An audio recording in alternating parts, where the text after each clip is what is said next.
This is Kitten Features, and you're listening to VtWShowX Live with Ken in his student accommodation all the way in Scotland, and Wade in his white windowless van? Uh-oh, I better get out of here. Enjoy the show!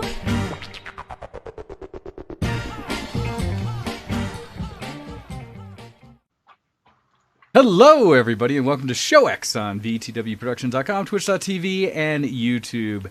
Welcome to the show, everybody. You're listening live at 2 p.m. Eastern, 7 p.m. GMT on this, our first episode, lights on, of 2020. Welcome to the show, everyone, and how are you doing today, Ken? Hello, my man. I'm very glad to actually be here. I almost, by the seconds, I almost wasn't here on time. But we just made it. Like as the call started, the intro music started playing. That was perfect timing. I'm good. I'm actually pretty good now. Better now than you were earlier today. It's been a rough past 16 hours or so. But things have just begun looking up, so everything is well now. Good to hear. Good to hear. Glad you made it. Glad you're good. Yes, it is. Having our challenges getting into things is always fun. Yes. Yes, indeed. So, sir, since mine is going to be a little depressing, not too much, but a little depressing, do you want to go first? Sure, let me go ahead and kick things off with a little bit of Dysfunctional Deviations. So not to make it all that much happier or not, but what has been going on for me this week? The first thing is I have invested myself in things for my house yet again. Nothing major but just sharing in general with people that I have recently, or when I was going through things on the house, I mentioned that at some point I've had pigeons that are an issue that annoy the heck out of me. I'd gotten on my roof not long ago putting up a little fake owl to try to deter them, but apparently that did not work. My father has recommended, as he has gone through all these things about living and spending all of your time in a coach and an RV, that they often use little fake snakes, so I may try to put one of those on the roof as well. But regardless, going up the roof, I realize is not something I enjoy, especially for the height and pitch of the roof of my house. Oh, it's terrifying to go up that high, of course, and it's dangerous as well. You're right to be terrified. I have never fallen off a roof, but man, have I felt the concern that I might. So, in addition, going up there, I also had noted that the gutters on my house have gotten unfortunately dirty. And that is something you don't want to have happen because as water doesn't get channeled where it's supposed to, it can drip over parts of the house and cause damage to your foundation, damage to trim, damage to the house itself. So you want to make sure it channels properly. Part of the challenge is I had my roof replaced at one point due to hail damage here in Colorado, something we're susceptible to. And in doing so, I don't think they did much other than install the new things because it did it in a day. And over time, the little debris and stuff, pieces of the asphalt tiling, I think, has washed into my gutters and thus mucked them up more than other things, as well as likely droppings from pigeons. And so I'd gone and on my front porch where I noticed at the most I'd cleaned it out myself, but then found out already it seems to have gotten up there again. And hey, thank you, Alex, for following us. Much appreciated. Hey. And so I went and I've been looking at, and I always say I'm susceptible to good advertising, I'll admit. And so I decided that I would much rather, hey, look at that. It's almost like we like ourselves. Thank you, Ken. That I would like to invest in things around my house that makes it so my life is better in the future and likely maintain the longevity of the things around my home so I don't spend more later in life to get them fixed. And so one of the things out there I've seen is there are various types of products out on the market that will help you protect your gutters other than just the standard gutter themselves, things that allow to try to maintain the water flow without letting debris into them. And so I very recently, I don't feel bad because I sought them out versus them me. I commented on a group saying, hey, could you come talk to me about your solution for gutters? They just did on Friday and went through the whole kind of the normal sales pitchy thing that I totally recognize, where they come in, tell me all the good stuff. They had a folder presentation of like, here's why we are the best, as though I had not already done my research, which is fine. And so I looked and was like, yeah, this I get. And so really all I want to know is what you going to charge me, right? How much is this solution going to cost? Similar to when I had done some research recently on putting up lights around the house again, some of my permanent ones versus me doing it myself. And in going through there, I realized, yeah, I'm going to do it myself because cost-wise, it's silly. Now, I can't do it myself for the gutter protection. I can do it for the lights. So the gutter protection, I looked, and it's silly because they started, and I swear they came out with this number. Essentially, they said it would be, $9,000 to put up gutter protection around my house. And I was like, oh my God. Right? So I was like, nope, that's not happening. And it's funny because in the presentation, it had come through and said, like, well, this company does it, and it's like, for size of your house, it would be like 60 grand. So already I know that's kind of let me pitch out the highest possible out there solution that exists and let it be the answer we first come up with. To try to allow me to kind of cushion me for when they give me their price. And so they give me theirs, and I looked at it, I was like, nope, can't do that. And even then, there was like a 15% off discount because I had gone through online. Told them I was a veteran, although that didn't come in, but they did offer me some other discount right at the get-go. So dropped it down to basically $7,000 off the bat. And I was still like, okay, I do want this protection, but I can't afford that. Yeah, right? That's ridiculous. I can't. And so with that, then I went a step further to say, it's not a matter of whether I want it or not. I do, because this is an investment in making sure my house's longevity is better. I cannot make that commitment now, essentially. And so going through that, I then talked and basically said, I'm going to walk away. I'm going to wait for a tax refund, stuff like that, and then maybe I'll come back and look at it, because I do want to protect this. I have had actual areas of my house that have been getting some of that water damage. And so this is not just preventative. It is, I see where it's going to affect my house today. And I've done some minor patching, and so I want this now. So we talked further, and they came back, and I know this is more, whatever. I eventually said, yes, I'll give you the head up front here, where they came back and did the whole pitch of like, oh, well, I've got one more deal I can do, and it's that we've got a construction going on somewhere else where they're doing this as a big condo or something's being done. So I could probably get the cost of like buying all the materials along with yours, but you won't be able to choose what color you want. And this and that, it'll just have to be the same color as theirs, which is beige. I was like, well, that's what I would have got anyways. Go figure. But it dropped the price under half of what they originally had quoted. Oh my God, those slimy buggers. Jesus. So it just got that feel of like, but I did agree to that next cost. And the reason being is because it's not just installing the protection. It also goes through and they basically rehang all your gutters. They clean them all the way down through your downspouts and everything. So they do all the maintenance and all their product that has a lifetime warranty that's transferable even if you were to sell the house. And so the overall investment, I think, was worth the final price they came down to. Especially with the labor and me not having to climb on my roof, potentially ever again. And because my house is actually suffering from some of the water damage that I need to take care of this before it becomes worse. But so that was like my big thing this week. But the challenge is it's enough of a commitment that I'm aiming to decide other things about what I will or will not be doing this year, travel-wise and things like that. And so it's still a couple $1,000s up there, but I think it's going to be worth what I end up getting. So that was just like the first little thing I threw out there of like my week.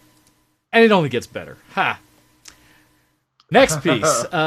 So my parents are still in town. That's good. Well, good and bad. It's good in the sense that I love my parents. I love having them here. I have an extra bonus. They like to cook, and having a full kitchen means they cook, more substantial meals than I would normally handle for myself. And so I've been eating better the last couple of days. In fact, my mother has specifically said, or my father today actually was like, you need 3 squares. And I was like, I eat when I'm hungry, right? 3 square meals. What are you talking about? That's the mom and dad thing, isn't it? Oh, beyond that, and they're going to love this as they're going to hear as I'm talking about it. So I came in and I was running around the other day because I've got something I'm struggling with on top of this, but I go through and as I come back up, I've been doing a bunch of 3D print stuff. I come up to the kitchen and I see like all the spices in my spice rack out on the cabinets. I'm just like, Mother, is there an issue with my spices? Are you looking for something? And her comment back was, oh, I'm going through and finding all your spices that are no longer good, essentially. Things So that have spices can go off. Yep. And I think generally Off. speaking, if you live in also flour can go off. People tend not to think that, but I actually asked weirdly, this is a weird thing to come up actually, because I was talking to a professional chef about this a couple months ago, and they said that they actually ran some experiments on using different spices and flours that are a year, 2 year, 3 year, 4 year, 5 year out of date, and they did an anonymized taste test, and there was clear differences. And in fact, the flour didn't even raise after a certain number of Well, years. I was gonna say as well. there's different pieces, So right? There's the aspect of, does it just affect flavor? Is it unhealthy, right? I think that's the big challenge, is when something becomes to a point where it is actually bad for you. Yeah, that I can accept. But my comment is, like, dry goods, like spices, they may just not be as spicy. You might have to add more. And sure, you may not get the healthy benefits of said spices, like antioxidants and some of the other types of vitamins and stuff like that you would get, because those will go over time. But I mean, if you're just after flavor, it should be fine, right? No. My mother heavily disagreed with my assessment, and next thing I know, a good half of my spice rack was in the garbage, along with various things from my cabinets and such, to a point where I went up to one cabinet which had all my tea and stuff like that, and I was like, "You're not allowed in here. Stop." Because just like so many of my goods gone, and I've been pretty good about getting rid of perishables and stuff that I know, especially refrigerated goods, things like that I know go off. Oh, of course. Well, that's stuff when it goes off, it goes off, right? Right. Like, Yeah. Yeah, but this thing's like, I mean, come on, if you can it or jar it, right? It lasts indefinite. It's like forever good. No. No, I that's think not it's how a that very works. good thing your mom did this. It may have annoyed you, but I think she was quite right to do it. Meh. So, but part of this has come from my parents asked, or my mom asked if they could do something around the house, because they're stuck here essentially an extra week than they planned. Challenge is they needed to get some things done on their home, on their RV, that they knew they needed to get done from the get-go. Things like behind the dash instruments, all that, when you're driving, the backlight for them so that you can read all the gauges at night wasn't working, so they figured they should get that repaired. It's pretty critical, yeah. Things like the ability for their washers to turn off after they turn them on. For the That's pretty useful. windshield wipers, little things. And hey, shout out to you, Tom Bad Guy. Hope you're enjoying your time there in Vegas, and so have fun while you're out there. Hey, CES, right? Well, so the funny part is I don't think he's out there specifically for CES. He went out there as folks are out there and such, and plus, again, CES, you would have had to buy tickets ahead of time. But, Tom, I'd love to hear back, because even if you're anywhere near the Strip right now for this next week, you will see all the blitz and stuff that is CES, and you'll see huge advertisements from all this new technology. Usually, cell phone companies will billboard entire sides of casino buildings during CES. Well, you'll see what the next phone technology is. I would not be surprised to see if there's something like 5G blasted everywhere down there and such and things. So I would hope to hear your report back, Tom, when you get into town again, what you experienced not having gone to CES, but what the town looks like different. Because I've been there for CES, and we'll talk about that later. But no, I was talking to Ken about this last week. I was that we're going next year. Next week's blocked off. No, she was saying, she looked at my calendar. She said, "Well, how come your next week is blocked off?" And I was like, I don't know. And I remembered it's because you mentioned in November, yes. You told me about CES, and I was like, well, maybe. And I put it in my calendar as like, well, maybe, maybe the stars align. So are you telling me we could have gone, Ken? Are you telling me we could have gone? gone? We definitely couldn't have. Man. But it was there. It was there in hope up until now, so. I'll say, because, man, my plan is for us to go next year. Absolutely. Oh, so, is it? All right. I didn't realize we were going. Okay. Yeah, telling you now. So we're going to, as soon as registration opens for 2021, we're going. Anyhow, my parents, in getting all this fixed, they took it to a really nice shop for it, which you got to think, they've got a big, 40-something foot bus, 45-foot bus that is their home. They're now working with two issues, which is one, like anytime you're going to get something fixed around a house and you're paying for contractors or someone to come in and deal with, the kind of effort it tends to take and time, as well as when you do anything automotive. Well, this is blending the two. Yeah. And so they came out and they were so hopeful that it would be done in all of like a day, and they had taken it in on New Year's Eve. And I was like, oh, parents. I will just say that I am skeptical that at the holiday period, especially, just skeptical that everything will get done in the time frame you hope. And so they went and didn't hear anything back. New Year's Day, day after stuff, I was kind of like, I'd give it a couple.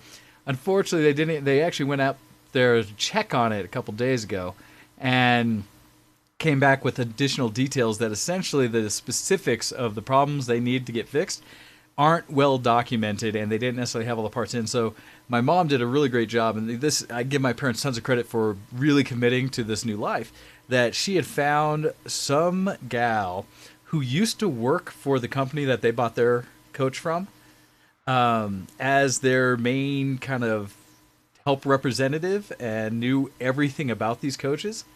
And in doing so, she's been on the forum and stuff, and that she's running her own side business now, her own side hustle, where for $300 a year or something like that, you get subscribed to her and you get access to her as a personal consultant, kind of thing. Cool. All right. Which, admittedly, when you're first getting into it, is way worth the money. Because my mother has been talking to her, and she's coming back with schematics and like details about part numbers and information about the best practice of how you do things. Oh, absolutely. Talk about a good investment is something, especially for a place they're living now. And so she did that, got a bunch of information about their coach and what to do with it for the fixes they need, and actually provided that to the people that are doing the servicing to say, here, and here's her number, here's connection, find all the details to get this fixed. Unfortunately, what it means is they're now here for basically an extended week, another week longer than they'd hoped to be. And then they still have enough goal from here, another place to get more work done on their, like, I think it's the water heating or something like that underneath the coach, but something that'll be also out in, quite important. pieces, right, out in Kansas City that they'll have to get done. So it's been an interesting process of me learning more about the RV life from my folks, and kind of that automotive and technology piece of it, which I both appreciate, and kind of talk about some of the future things they could do, as well as some of the 3D printing I have done to help support them, right, with little parts and pieces. Just, it's neat to kind of this whole mashup of everything we're doing, which has been fun. So that's happened.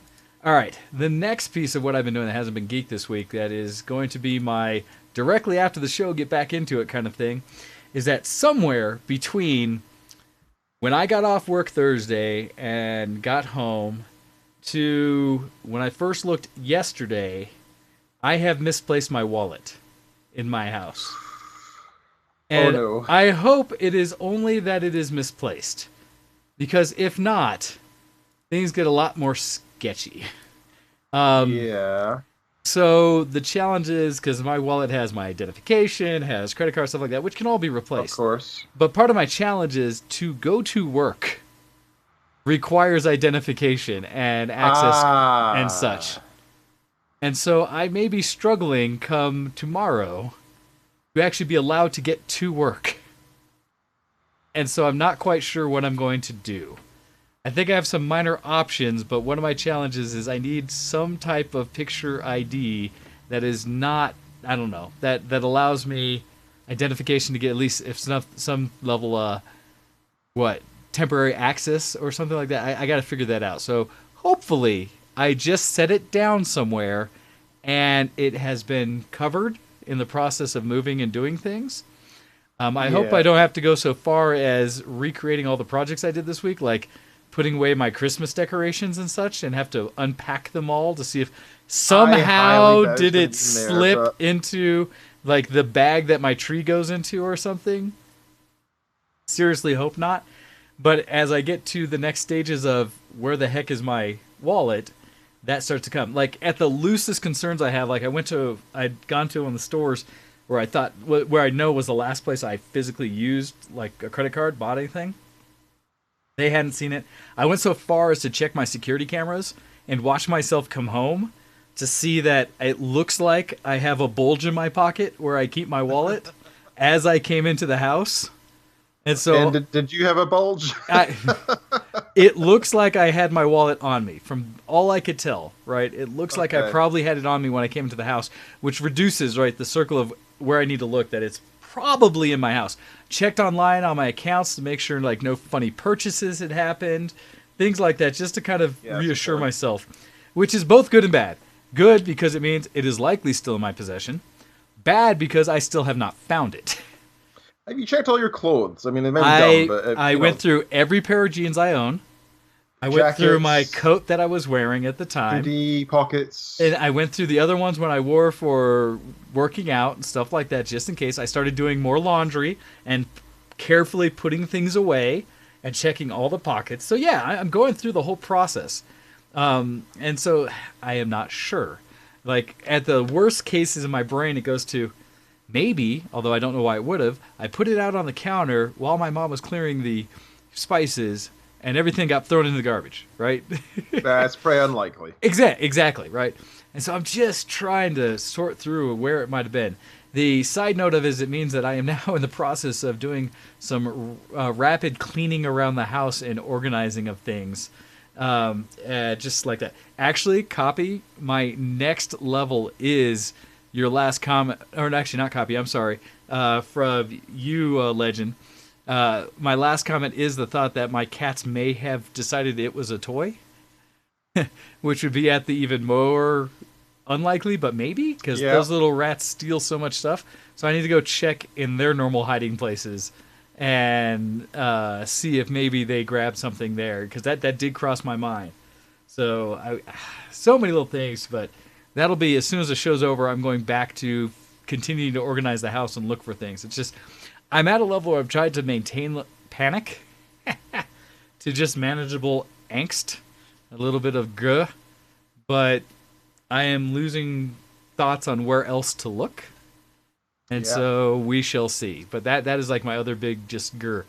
Check the car. I went through everything there. I just, it's a frustration. So we'll see. I have to continue doing that. I have until tomorrow morning at the time I go to work to locate my wallet. I'm sure it'll show up at some point, but probably after you've canceled all your credit cards, got a replacement. You know what? License, the credit cards aren't the issue. The license is an issue, and my access to work are my biggest issues, because those are the things I have to deal with something first. In place at your job for people who have this situation. So yes, but you need picture identification to get reaccessed, which is my license, which is also in my wallet. And so it makes it more difficult. So you have to have government-issued identification. So at worst case, I'll be going to work with my passport. Yeah, that'd be my worst case. So we'll see. But that's a current challenge I'm having. I'd say make sure you can find your passport first. I do know where my passport is. I have very specific locations for all my things. So it's such a frustrating thing, because I went to all my normal, like, if I were changing clothes, it would be here. If it's the end of the day, it would be here, right? It's like my normal go-tos, and it's just not there. And so I don't know, and for whatever reason, because maybe it wasn't a significant event at time, right? Whenever I changed out of my work clothes, which would have been the time I would have changed where my wallet was, I cannot for the life of me remember doing that. And so, like, what I wore next, and therefore when and where I changed. And it is killing me, because normally I know where everything is in my house and such. So, anyhow, that has been like my fail point that I'm now focused on.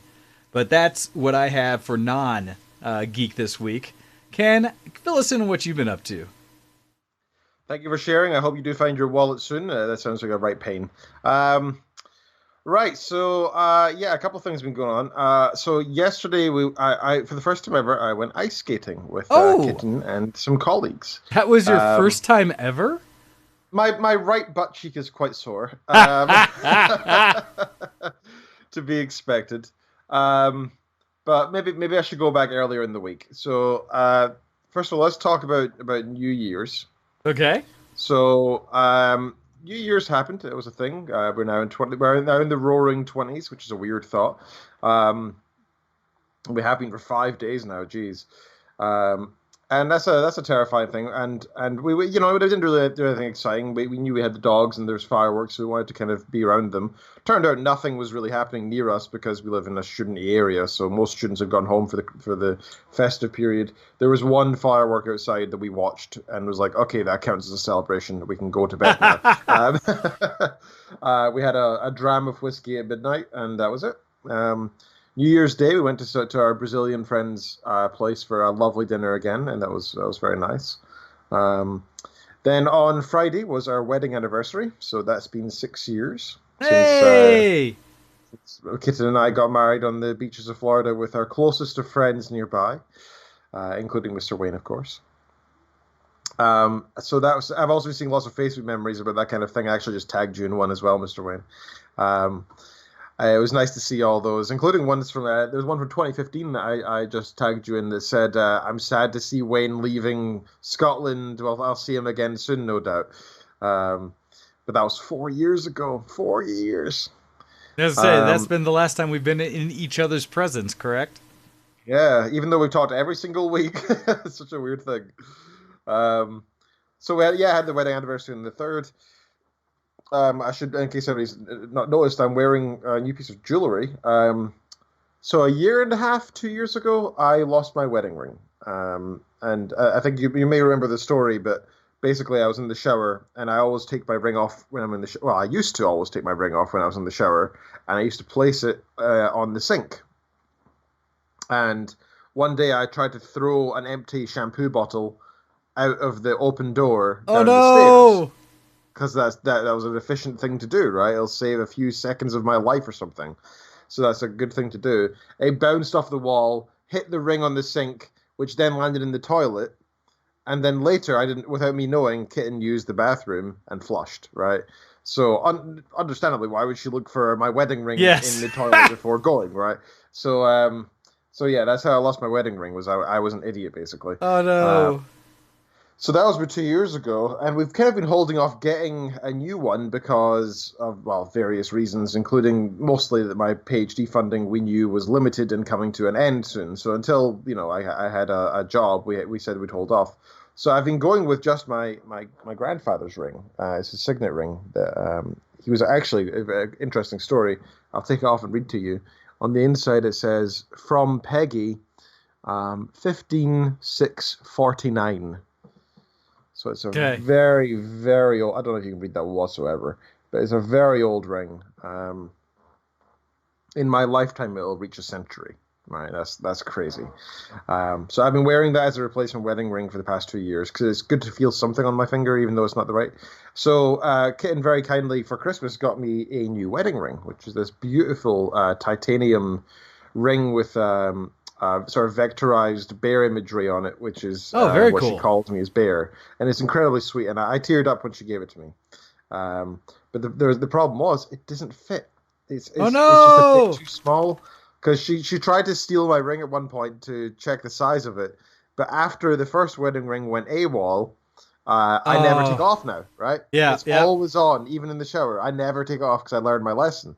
So when she tried to jokingly take off me 2 months ago, I bat her hand away, and I was like, "What are you doing? That stays on me forever. I'm never losing it." So she had no way to actually check my ring size without saying to me. So I got this. But sadly, it's slightly too small. But that's not a big deal. I picked up a chain online, so I now wear it like a Lord of the Rings type 1 ring around my neck, and I occasionally, and that's good because the Lord of the Rings music was obviously so prominent in our wedding. Concerning Hobbits is a fantastic song. So now I jokingly, do this sometimes and pretend that I'm, about to vanish. So we had a really nice wedding anniversary. I mentioned that even though it was a Christmas present because it's obviously kind of related. I got Kitten a couple of photo albums of the dogs, and I got her this stupid board game called Cat, which had I wish I had it on me. I don't have it with me, but it's Cat is written in fur on the front of the board game. Oh yeah, so yep. It's a really strange looking. It's a drawing game. I think we haven't played it. Oh, thank you very much, Kitten Features. You handed it to me. Here it is. Oh no! So, oh, that makes it look so much worse. You can stroke it. It's really weird. Oh gosh! It's called the Cat Game, the hair-raising drawing game with cats. Yikes! So on the back it says "Go for it." How to play? Pick your category: cards and cats. Draw clues to the card using your cats. Whoever figures out your drawing wins the card. So it's all cat and drawing based. But it's Makes called sense. The game. So obviously Kitten's nickname is Cat, and that's why she's called Kitten Features. And my nickname is Bear, so that's why I got a bear-related ring. So we had a really lovely wedding anniversary. Very nice. So that brings us on to yesterday, where we went ice skating, and that was fun. Like I said, I hurt my butt cheek. I did fall at one point. I gained a bit too much confidence. I made myself a rule very quickly because I saw what some people's were kind of like skiing. The worst thing you can do is have no confidence, right? If you think you're going to fall, you're going to fall, right? If you're worried about your balance, you will fall over. You need to gain some kind of confidence. So the first rule I made is that I won't constantly hold on to the side. I will just try to be my own balance, right? And so for the first 20 minutes, it was fine. I started walking first of all, then I started sliding, and then after 5 minutes, yeah, I was skating. It was no problem. And then I started picking up speed after 20 minutes. I was going okay, and then I it was very busy this ice rink, so the ice was kind of well used, had lots of marks in it. Okay. So, unlike skis, where if you go over some rough ground, it picks up the turbulence for you and you don't really feel it. It doesn't need to be perfect. Ice skating, the ice kind of needs to be very Smoother flat, the better. untarnished. Yeah. Yeah, so I was going over the entrance area, which is where obviously the newbies are falling all the time. So there's lots of harsh marks in the ice, and yeah, I caught myself in one of them and fell unceremoniously right on my ass. And I was a bit. I thought to myself, I don't want to damage my back, so I tried to turn, which meant that I landed directly on just my right butt cheek, and it's still quite sore today. I woke up. I vaguely remember about 6 a.m. this morning, being half awake and thinking, "Why is my butt sore?" Usually not the time you want to, wonder that question. Yeah, it's true. I don't think we ever want to wonder that question. Yeah, that we went ice skating. That was lots of fun. And the problem with what happened and why I was almost late to the show today is that we went ice skating and we came back. And I remember we're walking up the stairs to the apartment, and I said to Kitten Features, I said to her, "They're being really quiet. This is good. They're not barking. That's a good thing." Yesterday was the worst incident we've ever had with our dogs. Uh-oh. By far. Me boy. I don't know if you can. I'll turn the camera slightly. I don't know if you can see, but Tank's face is a bit swollen today. His eye has a gouge in it. He's got multiple puncture wounds all over his chest. And he's slavering a lot because he's got a cut in his mouth that's bleeding. He's on antibiotics now. I went to the vet today. Both him and Brutus are now on antibiotics, anti-inflammatories, and pain medication, and eye drops. Basically, what happened is in our new flat, which is much smaller than our previous house, the dogs are in a closer confined area, right?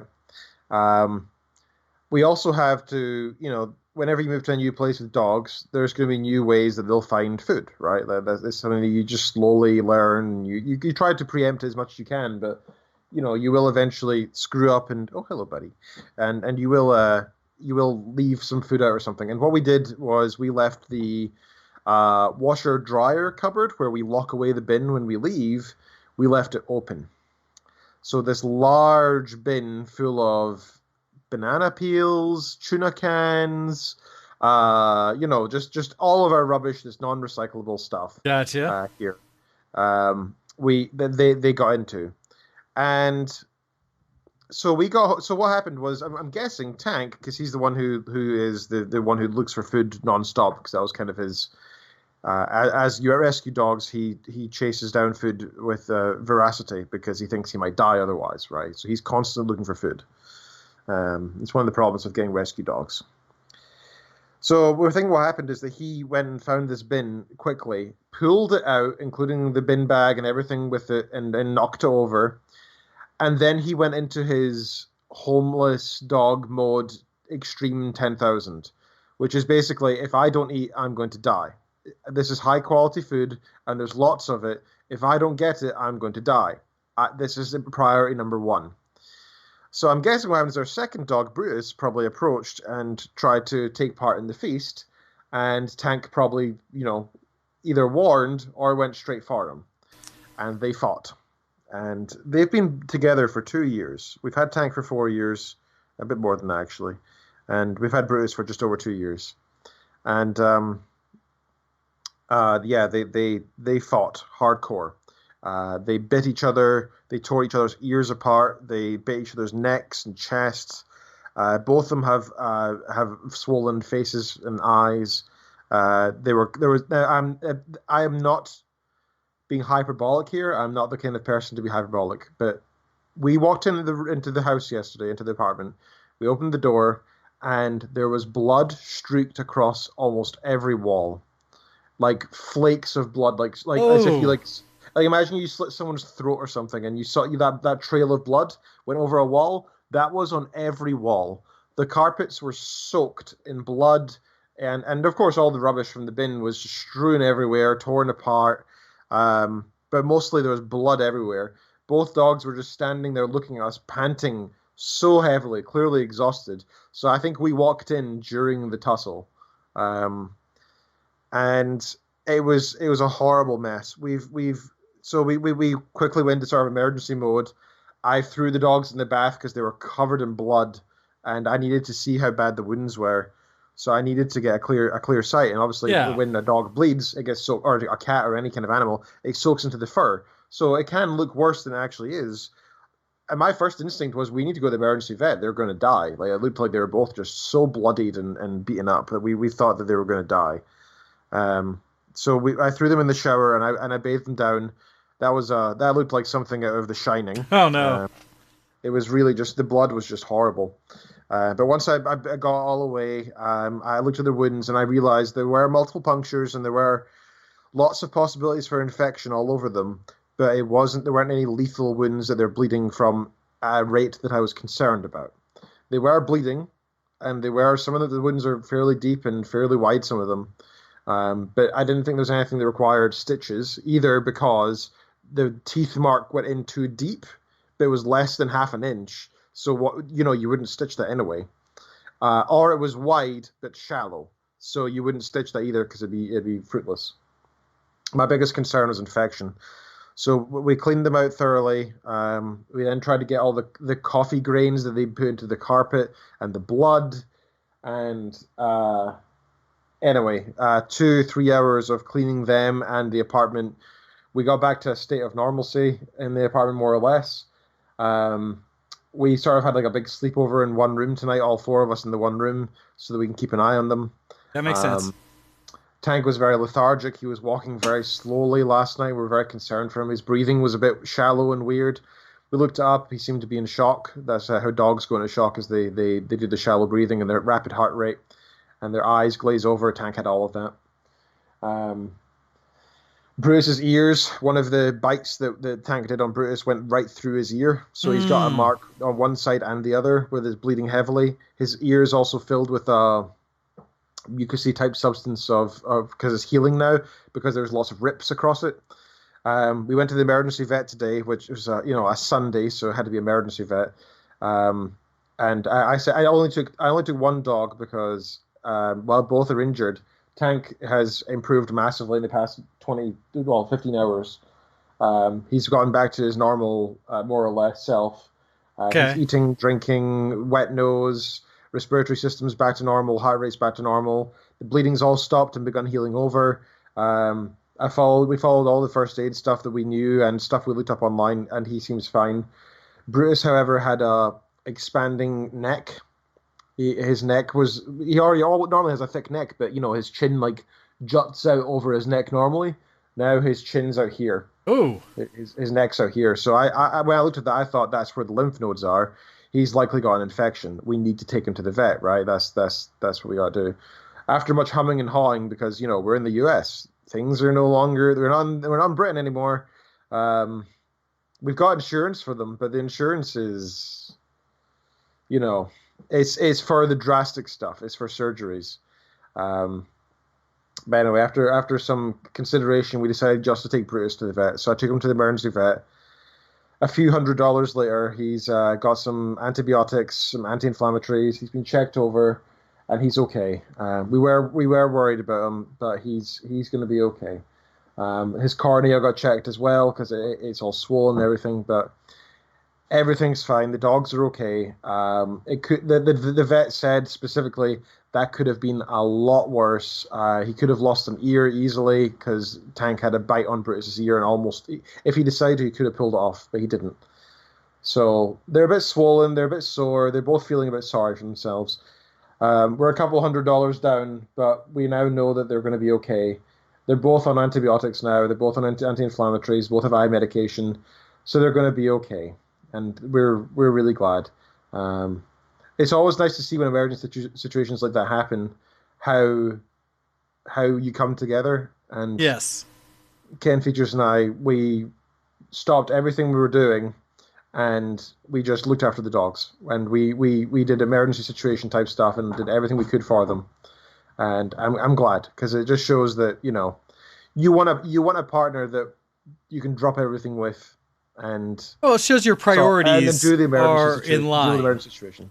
Shows that your priorities are in line, and that the two of you were able to quickly just say, "Yep, this is what we have to attend to." So it's a good thing to walk away from and understand. It'd be very easy for one of us to blame one another. Who left the cupboard open? Whose fault is this? But that's not what we did whatsoever. Because one, it doesn't matter. Two, it'd be both our fault. No situation is ever going to be anybody else. If we have both left the apartment, one of us left the door open, doesn't matter who. The other person should have checked as well. We both failed as dog parents there. But we made up for it today by looking after them. And we had a horrible sleep last night because we just lay there. Still worried about it, and yeah. Yep. Plus, Brutus had, like I said, his ear was really badly damaged. So he was bleeding into his ear canal. Oh, so he yikes. kept, shaking his ear because you know what it's like when you get water in your ear, right? Yes. Imagine blood, right? It's coagulating. It's becoming solid. It just wouldn't feel nice at all. But anyway, I'll cease going into the gory details. Went to the vets. The dogs are fine. They're going to be on medication very shortly, and they're going to be okay. But it's been a very tiring past day. What was a really nice day at the ice rink turned into a really macabre scene that looked honestly like a murder scene. We're kind of concerned that our neighbors, because a lamp was not this human-sized lamp that we have plus shelving got knocked over, so that must have made a smashing loud noise. The table in the living room was knocked over. Like, honestly, they must have thought, like, this food is such high priority, we will kill each other for this. So the amount of noise that they made must have been palpable. Oh no! Gonna have to reassure your neighbors. It was like, wasn't us. Well, we were thinking, we weren't sure if should we go knock on the neighbors' doors and be like, hey, no domestic violence has happened here. How do you deal with that? I feel like saying something is probably worse than saying nothing. It's almost like there's no good answer to that. Yeah, but like it must have seemed bad, but we were literally not even home, we literally came home to that. So I don't know. Oh, that's tough. I don't know what to say. Oh, yikes, sir. Sorry to hear that. That's glad everything is good. Sorry that it was like such a trauma to have to deal with today, but glad everything's sorted and that you got back to the show on time to share with us. Yikes. Yeah. Because I've literally got in the door 5 minutes to 2 EST, so I was only just here in time. But yeah, so if you see me being a little shell-shocked or tired or out of it today, that's why. That's why. It is understandable, sir. Although you did remind me, and I should have brought up earlier that also, because I forget what all happened between the last show and this one. Because it was New Year's also, I did go spend New Year's with friends John and Beck at their place. John, legend in the chat right now, is recovering from some surgery he had, so they weren't out to party amongst others. And so we went over to the house with a mutual friend to hang out to celebrate the new year. Ours was chill and nice, a lot of chatting and talking throughout the evening, some good food, and good food, drinks, and playing games and such. I got to pop open my Blockbuster video game, which was a movie trivia game. Not really trivia so much as it's a simple-based game that's fairly difficult to perform, in that you shuffle through a deck of cards that have movie titles on them, and you place them down on these 3 categories for yourself of whether you get to describe the movie in a single word, a quote, or if you get to act it out, mime it out. And you try each 3 of those in 30 seconds to get, of the 3 different movie titles you put down, for points. And if you get through all 3 of yours, you get to go against your teammates who also have 3 cards laid out in front of them. And one team gets the advantage over the other through an actual challenge, which is something like name action movies that have guns in them. And you go back and forth, hitting a buzzer every 15 seconds until someone can't answer it in that 15 seconds. And so, right, okay, that's quite fun. That gives you the advantage. You pull 6 cards, you look at those cards, you get to decide which 3 you're going to work, and then you set the other 3 to the other team. So that's your advantage right off the bat. You get to choose which of the titles are easier or harder to act out or quote or do whatever with. And then you get to put down which one you're going to do in each category. But that was a fun game. Of course, my team won. Hey, but it was a good time, and so I was able to crack that. It was fun. At midnight, we went out, lit sparklers, and kind of around with those, and little throw poppers that pop on the ground, and listened to fireworks from around the neighborhood. So that was fun, but fairly chill. So I did not pull that out. This is a very nice New Year, a very nice Hogmanay. Yeah, right? Nice and chill and good. So with that, though, I think it's time for us to transition over to a little bit more geek world with... I'm a geek. Are you a geek? Geek Cred, level up! Talk about a couple of things we might have been doing this last week that are a little more geeky. Just off the bat, I'll say real quick, of course, the normal gaming that I do, mostly League of Legends, although Ken did harass me into playing a single round of a normal game of Summoner's Rift on League of Legends, which normally I do not do, darn it. Do not like Summoner's Rift. And so that was fine. I was entertained. I think I only enjoyed it because I was playing with you, Ken, because I was not left to my own devices to try to figure out whether I was doing the right thing in the phasing and stuff like that. No, you did great, dude. Honestly, together we were a great team. I mean, the main thing was we communicated. Together. And whenever there was an issue, we worked together, right? Yeah, together we were great, and to the point where we won, and actually we did quite well, I would say. As a team, we ran out of there pretty darn fast, actually. And I played a role that I will tell you that thanks to ARAMs, I am much more comfortable with certain types of champs than I otherwise would have been, and so certain ADCs I believe I'm actually pretty solid with now. And I was playing Varus, and you were playing Nautilus. I was going to say Nocturne. I was like, no, Nautilus. And we coordinated well. It's funny because I, in the laning phase, did not get any of the kills. You got kills, and our jungle Jax got kills. But that was kind of it. And otherwise, I'm an incredibly aggressive Nautilus, to be fair. Like, people moan at me in ranked because they're like, dude, why, you need to chill out. Why are you always attacking? And I'm like, because I get kills, watch. Well, I do understand and believe in it in the sense that that it was what? You control the lane through intimidation. Mm-hmm. That once you start pulling off, that when we were going against a Nidalee and MF, was it? Misfortune? That's right, yeah. Yeah. And Nidalee was aggressive. I'll give her credit. She was actually getting in there and doing stuff. MF was in between, and we were just able to mostly keep pushing MF back. Thankfully, with Varus, I was able to do his Q to harass her enough to keep her health low enough that she didn't really want to get into it. And so it worked out well. You acted appropriately, right? Because you basically did what you had. You basically did the main purpose of an ADC, which is in the first 15 minutes of the game, more or less.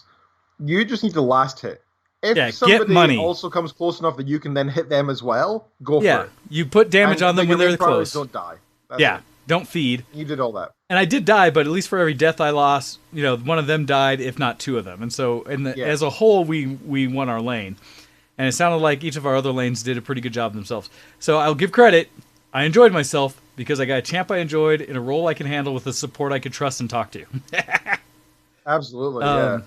I thought it was really fun, by the way. I really enjoyed showing you some of the, Well, as they keep updating, we need to roll this way, and little things like that. That was quite fun. Yeah, because that's the things I've lost out on is knowing when it's no longer the laning phase, and knowing when it's time to collapse on things, when it's time to hit the objectives, and things like that I've just lost track of because I haven't played Summoner's Rift regularly in probably 3 years or more. Yeah, well, yeah, but that's the thing. The Summoner's Rift's a lot of fun, and like I said, we're not playing ranked. We're playing normal. There's no stress there, right? It's just chilling out and having a good time with your buddy. When I'm with somebody on my own, I still don't think I'll go into any Summoner's Rift. That's absolutely fine. If you're willing to play with me sometime, that'd be great. So that was a thing that I did game that. Also, still playing a little bit of Bloons, a lot of ARAMs, a little bit of TFT. Not sure much beyond that.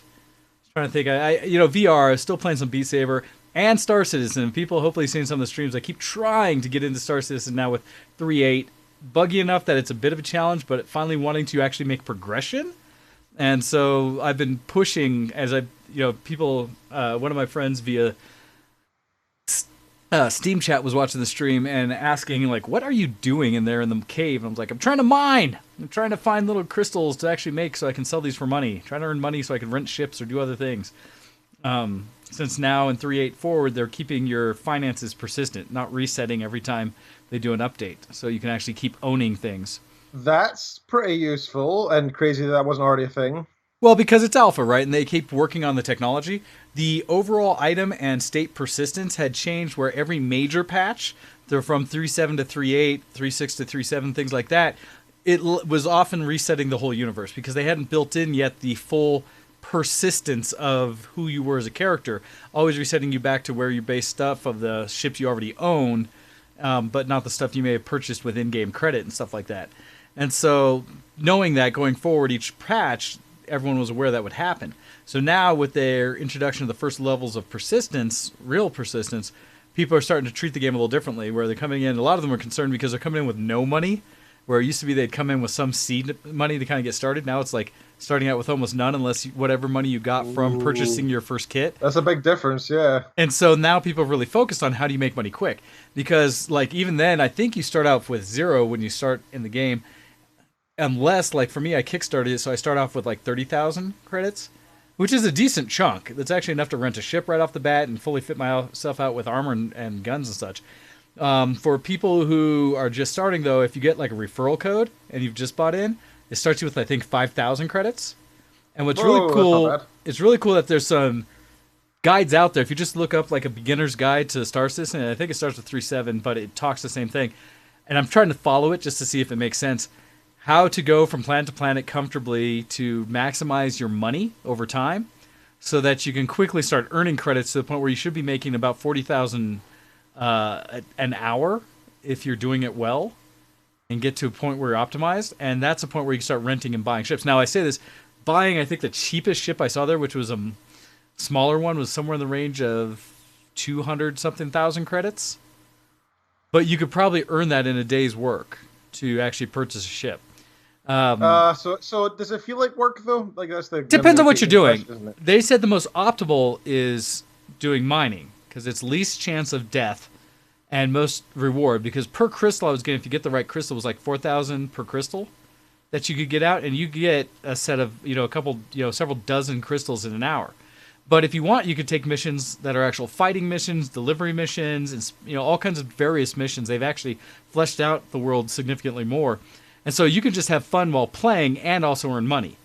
But this was more kind of like the Eve level of if you don't want to really fight anybody, if you're still getting used to the game, you can still make profit. And you can still actually make your way through and stuff like that. And so you can do all kinds of things. And I also saw some groups that were doing, like if you have friends in the game, there's a whole lot more you can do. Because now you can take on bigger missions. And there's like one that's, the 890 mission, which is this massive ship that got taken over by pirates. That you can go fly down to. You have to get onto the ship and through FPS run around and kill all the pirates basically and take the ship back. And I think you have the opportunity when you clear it, not only get paid for it, but I think you get to fly around the ship for a bit or something. I forget. I haven't done it yet, but it's meant to be a multi-person mission. I've also seen some videos of people who've done like multi-person mining and things like that, where you can actually go in mining ships and have, especially the bigger ones, multiple people hit these large rock formations on planet where you're flying along the surface, scanning for mining reserves, and then when you find it, you fly over to it, navigate to it, and then start shooting these mining lasers down at the ground and then tractor beaming up the resources. And through that, you can earn significantly more money and split it amongst the team. So there's lots of things you can do, as well as just bigger missions throughout. And how do you feel? Is this VR based or? No. This is still just strictly normal game based. How do you feel with the 3D elements? Does it disorient you at all? Well, so like I said, I haven't played. There is no VR or 3D support for it yet. I mean, the flying. Are you flying a ship in 3D? You're flying it all around such, and it's fine. It flies in a way that makes sense. It is one of the most impressive engines I've ever seen. They have done so much with making it so that now you can fly from wherever you start out on a station in most cases, off of the station, down to the ground on a planet seamlessly. There are no loading screens or things like that. Transitioning through space is all in real space, just through quantum jumping and things that are faster. All these things that are just super cool that I've been taking screenshots left and right of just how pretty the game can look. And I have not checked to see if I can share it right now or not. Let's see if I have the possibility of bringing up one of these photos. Oh, where does it put them? I forget if it's, I think it's in the actual game directory. But just, it's been, because the lighting in the game is all real persistent light from the stars and things like that, and even the light fixtures within the game, it looks amazing. It just, like, I can't get over how pretty it all really is. And it's something there even just by itself that I've wanted to kind of showcase and highlight to people, like, this game is something different, and I hope it continues to progress and that it can be all the things that they're kind of promising. Because if so, it'll be awesome. Let's see if this will work today. Nope, share. Come on, desktop share. Oh, hey! It kicked on. Awesome. Yeah, I wasn't sure if it was going to work. Let me center this in there a little better. So this way people can see some of the screenshots I've taken. And so that's my ship sitting there. I forget which planet I was on at the time. This actually might be some of the more recent. This one flying over the original planet, and this is shortly after 3.8 drop. This might have been 3.7. Wow, So I was that looks like real life. Well, again, the lighting is beautiful, and so as I'm flying over some of the planets, you see some of the vapor trail from the clouds coming off, the sun, the way it reflects off of my ship, and things like that. And then in space, the same kind of thing, looking at a star behind me, and just how it's reflecting and stuff coming off. As I go into quantum jump, how it just pulses the energy off and kind of, it's like almost a liquid kind of flow around it. No, Legend, I still have not named my ship. And I'm so part of the reason is I'm still not sure if I'm going to keep this ship or invest in something new. And the part of the reason is because I kickstarted it as a whole. The option I get that others don't is that my the ships in the game have insurance in case you blow them up. Oh, just like in Eve, yeah. And so with that, part of the challenge is the insurance I have. Pray those. Yeah, no, it's gorgeous. But my insurance on my 300i is lifetime, and so I don't have to pay for insurance. I still can reclaim my ship, and I have to wait for it to come off. This is in space on one of the stations, on Olisar, one of the original stations. But I do have to wait for it to reclaim and then go jump into it. And just so some of the shots, okay, like here's one of these shots that goes into the universe of it. This is over the new planet that they have that's basically mostly ice, but has multiple biomes. If you go by the equators, it's got earth and ground flowers and stuff like that, a much more temperate area. But seeing the reflection of that star, it's coming from that star. It's not just like light in a certain direction. Because you'll also see the rotation of the planet over time, which gives it its day-night cycle based on the location to the star and everything. But you see it reflecting both off the shininess of my ship, which I do love to get that angle. But you see the shadows coming off from the star. You even see the shadows of the trees on the ground from the top ridge of that. Like, holy cow. That's gorgeous. Right?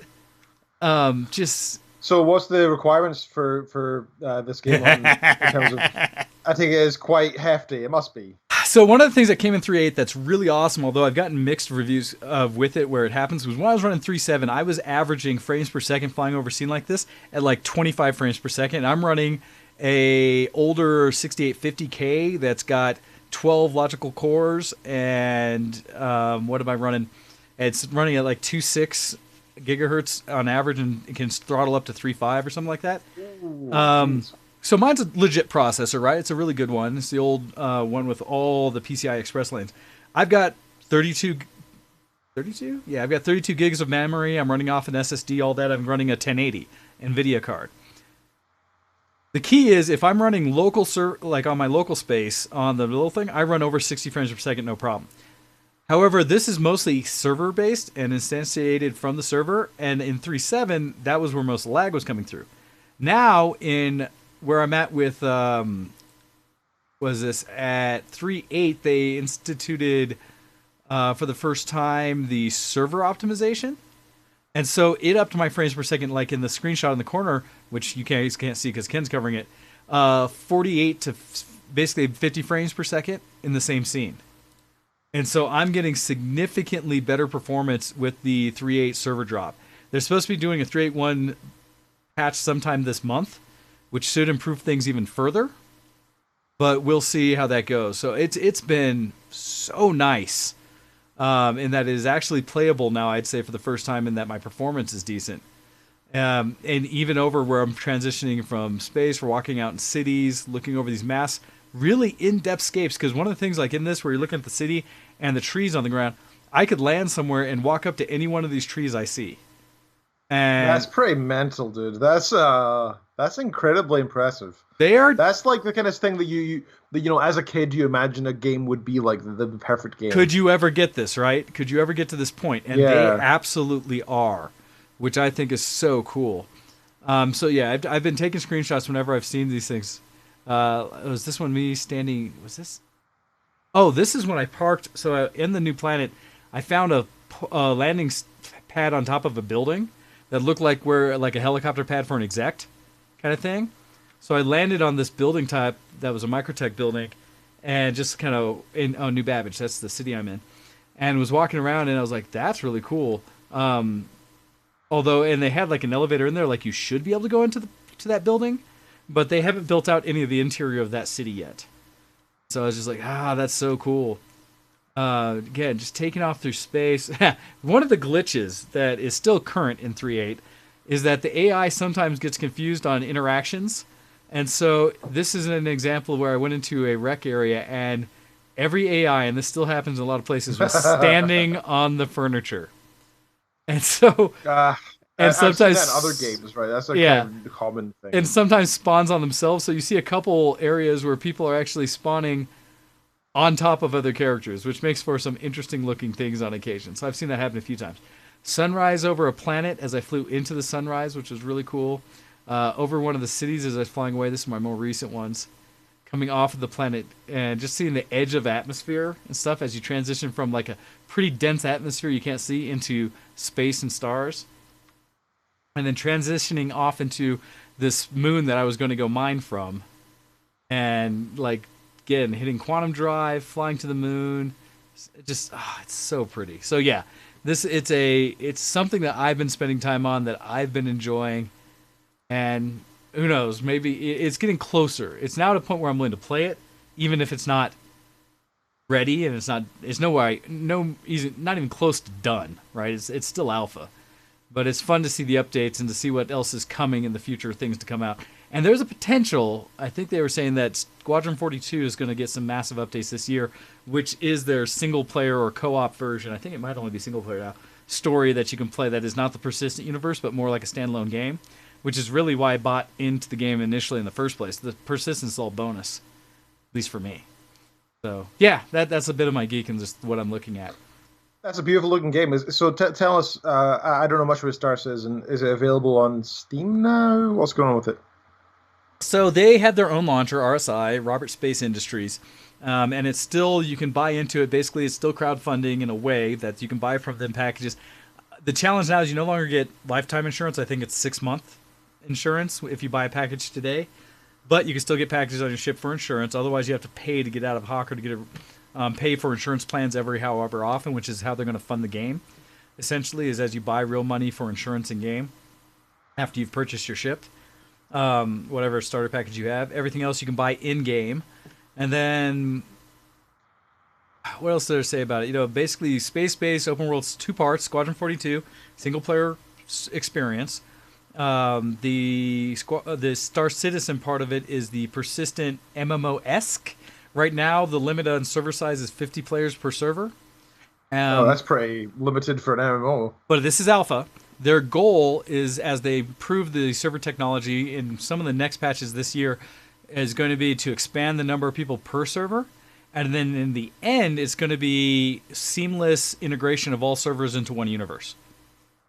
So, in the Wow. goal is to have it that eventually everyone will be playing in one overall persistent universe with perhaps encapsulated like a lot of MMOs do, shards or something like that, where you may be broken off into servers based on your location primarily, and it will smartly identify who's with each other to kind of synchronize resources. And so it's unsure what max loads may ever be, if there will. It's a universe that could easily, just by the scope and size of what they've built so far, they should be able to have 10,000 players on it at once, and it feel like it's still got plenty of room. I think planets are officially 3/4, if not half size of what a real planet would be, so that you can navigate them in a timely fashion. But they're still big, and travel time is still a thing.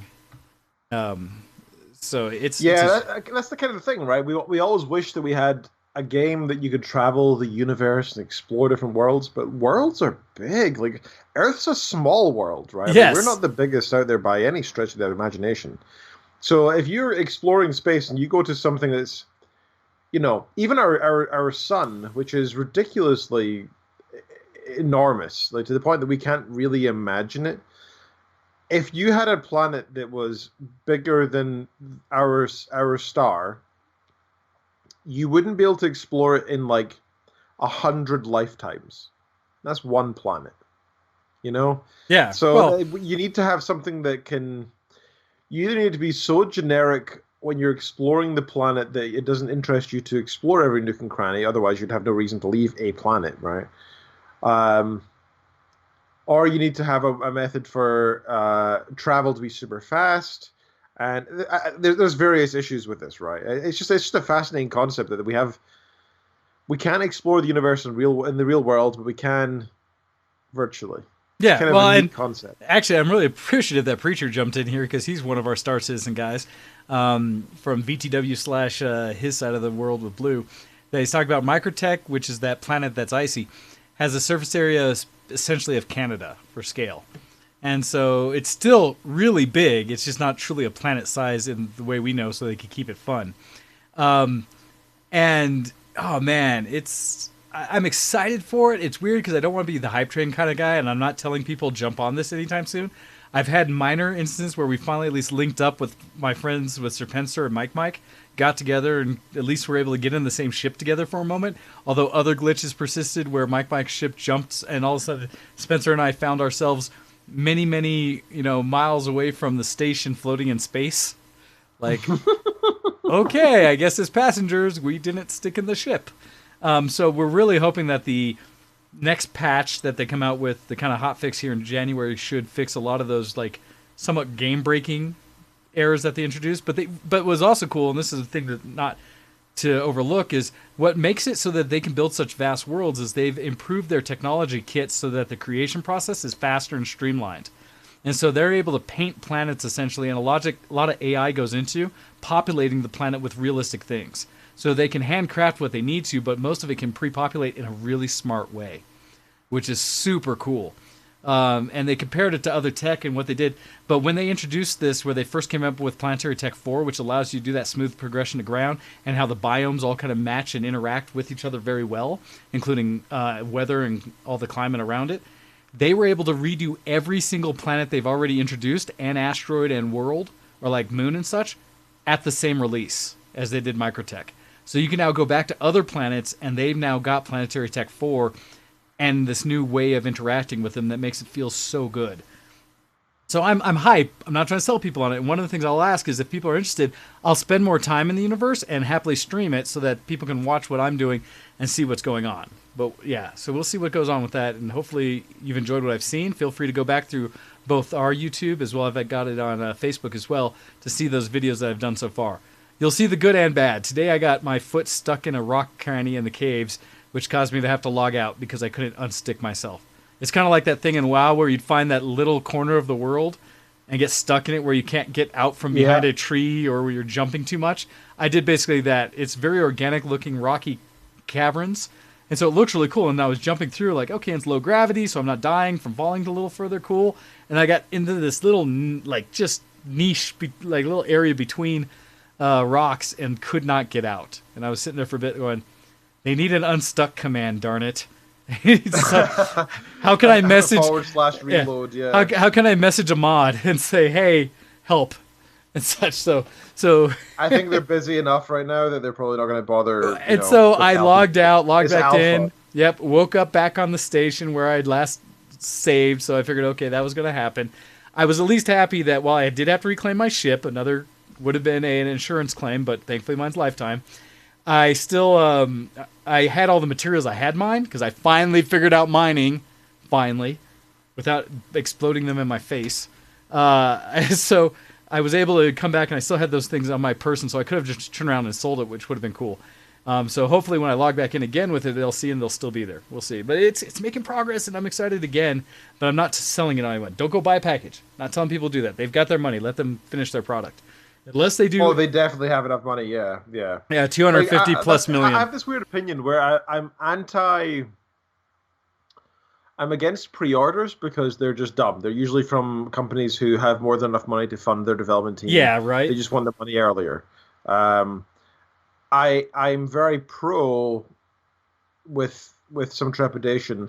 I'm very pro funding new projects from unknown developers, because why not increase the competitive nature of video games and have more people out there in the market who can produce new, interesting ideas?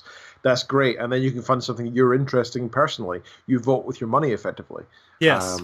But why I wouldn't want to. But don't ever fund a company that's already established. That's useless. And that's the thing, right? Leave them be. I jumped pay for on the product itself if you want, but don't pre. Yeah, I'm against pre-ordering. I'm against so many of those kind of things, because mostly the benefits are terrible anyways.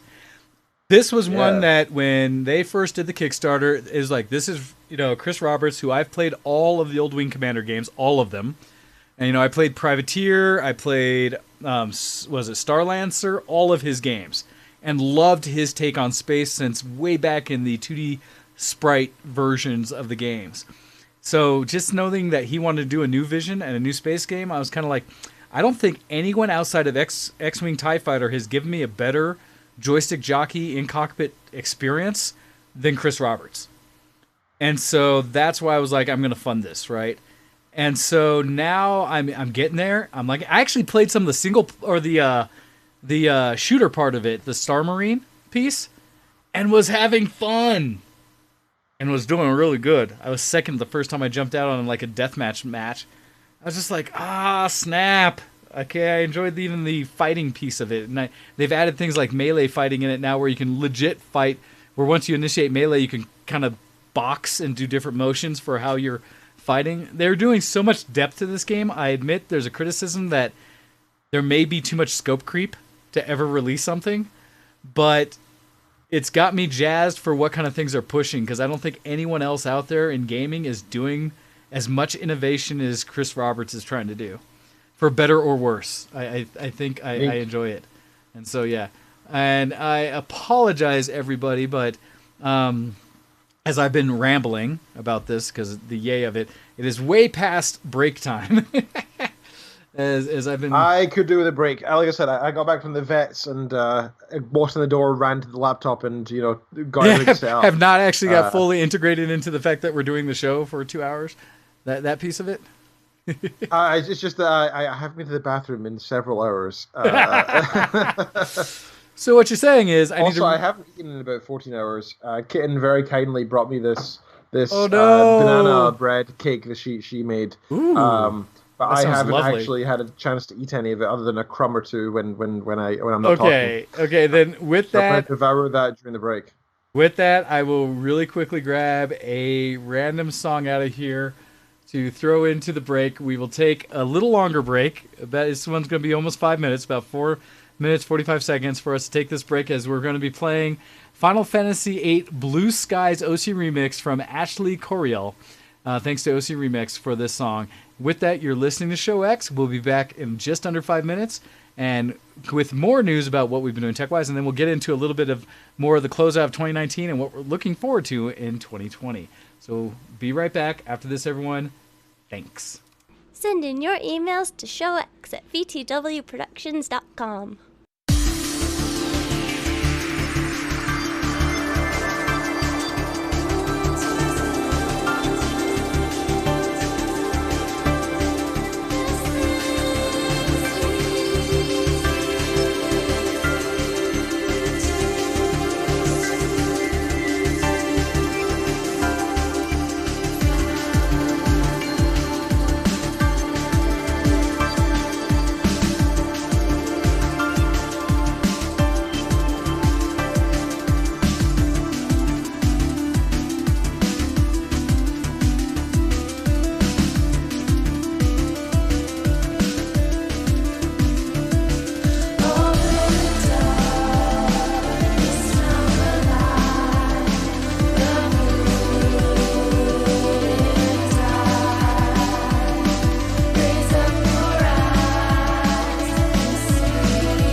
You're listening to ShowX on VtWProductions.com. Hey everybody, welcome back to the show. Ken is taking a little bit longer break as he's getting sorted with everything that he had from taking care of the dogs and everything, and literally coming right into the show. Sorry for those who missed a little bit of the discussion we had about Star System. Feel free to go back after the show and see a little bit of that as I shut off my screenshots, things like that. I think it's dang pretty. Let's see. I did want to cover what other little things I did. Hopefully, for all of you out there, I am curious how the stream looks for you today. I am pushing more of the bandwidths than I normally would, and probably could push more than I have, because I have gone through this process where I decided to upgrade my internet by downgrading it. I changed over from being the essentially business class internet that I've done for years now, because as the Comcasts of the world have adjusted and changed their things multiple times, they basically got to a point with their pricing that I no longer appreciated what they were doing for business compared to the offerings they have commercial or through residential. So I took it upon myself on Thursday to go and change that. And so I switched over and grabbed one of their, going from the big business class gateway they have to a smaller residential, essentially, I forget the brand, it starts with an A, DOCSIS 3.1 cable modem that they have, their little built-in package.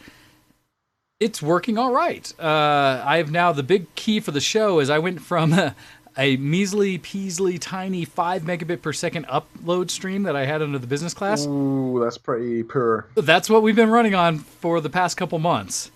To now, when I do the query, it shows a pretty consistent 35 to 40 megabit upload. And so I have doubled our stream upload to 6 megabit right now and 1080p and 60 frames per second. And so that's how we're broadcasting out. So hopefully it looks pretty for everyone. So that is the goal. So hopefully we look nice and fast, rapid motion, and it comes through all nice and clear. So hopefully that looks good compared to what it was. And supposedly I'm paying for a gigabit down, but so far the max I've seen sustained is about 400 megabit. Well, sir, I'm on a 1 gigabit as well, and I'm currently downloading something at 11 megabits per second. So yeah, while doing the show and not. Yeah, to be fair, while doing the show, but still, that's the Skype call. That's not exactly. You're right. Well, you're not pushing like I am. Where it's a combination of the Skype call, uploading, as well HD as quality. Yeah, as well as watching myself go to up our number count, as well as streaming and everything else. So. But nice thing is, hopefully, it's a lot cleaner. So we will see. But lower res covers ugliness. What are you trying to say about us, unit? So, yeah, and hey, welcome everybody. It's always great to see our chat banging. So I've upgraded Comcast to a residential one, but I'm paying for their unlimited bandwidth usage so that I don't have any caps on it. And they had a deal going, so for the next 2 years, I'm getting this package, which is actually as cheap as I was spending back in the day for my midline. Basically business class, and we'll see how it goes. I do have to do some troubleshooting with them. I should be getting closer to the gig down. I don't know if it's just something in the data, because I still have officially 2 more days that my business account is active, and so we'll see if that switches something over when that finishes up. But at the same time, it's weird. I went to a physical store because I wanted to change it over right away. Grabbed a new Comcast box, their new router or gateway, and then they also got the starter package, shipped me one, and so I now have 2 of them, and one that they gave me that was like kind of saran wrap heat wrapped or something, and so I'm thinking I may want to try to switch to the other one that came boxed. That looks like it's more likely new. The other one could have been refurbished. We'll see. I may do that this week, but not. I figured I wasn't going to try to risk that before the show, and so I have another box to try, and I'm hoping that will get me closer to the full gigabit down that I should be expecting. Regardless, that upload is what I was after. And I think hopefully it works out for everyone out there that you hear and see us better. And I appreciate the feedback, Babs, saying that video looks good. So, that. We all appreciate your efforts to always try and consistently upgrade the show. We very much appreciate it. Equally, I'm trying right now.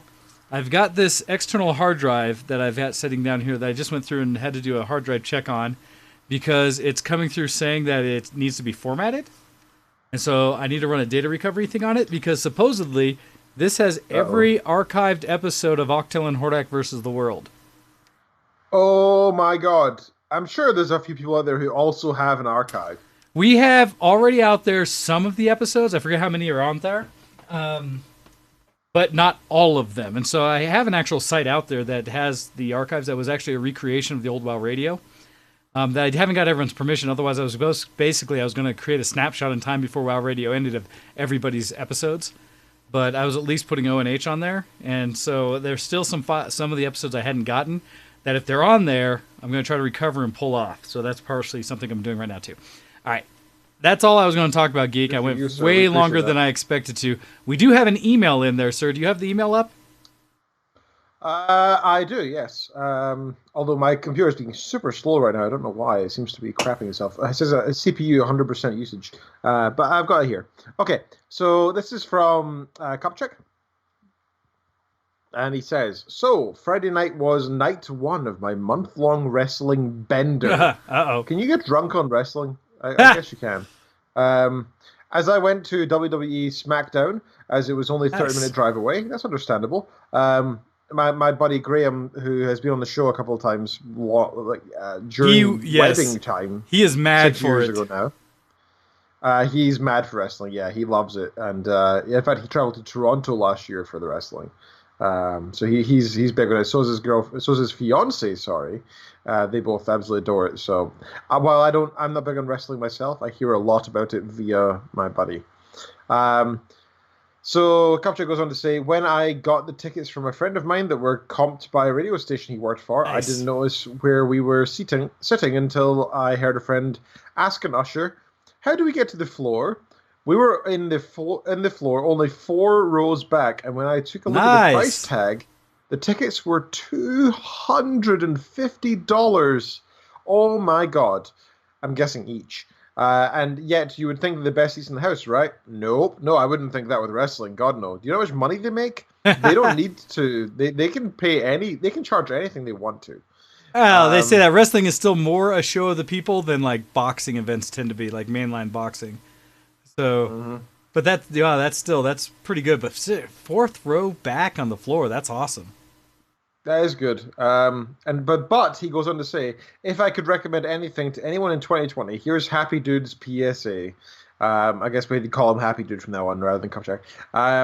Do not get floor seats unless they are front row. I spent 3 hours looking at nothing for butts and couldn't see a thing for the majority of the show. And the seats had no padding whatsoever. Even though the seats were comped, I would gladly take the nosebleeds, as they could see everything around ringside. I could only see the video screen and the ring. That's it. On a lighter note, I ended up taking 450 pictures during the show over the course of 3 hours. And I have 4 pictures that happened to be the best of the best, as I felt like I was J.J. Abrams with all the lens flare and most of them. Short email today, as I will have the pictures from the week for fun for next week's show, and we will definitely screen share those if you will allow us to, sir. Looks good. So we had a good time. Good for you. And what a good friend getting helping you out with getting those tickets and, via the radio station or whatever. That's fantastic. Good for them. Super and that's cool. Good that you have buddies like that. That's one of the many side benefits of having good friends. All right. So Ken, what have you been up to that's been geek this week?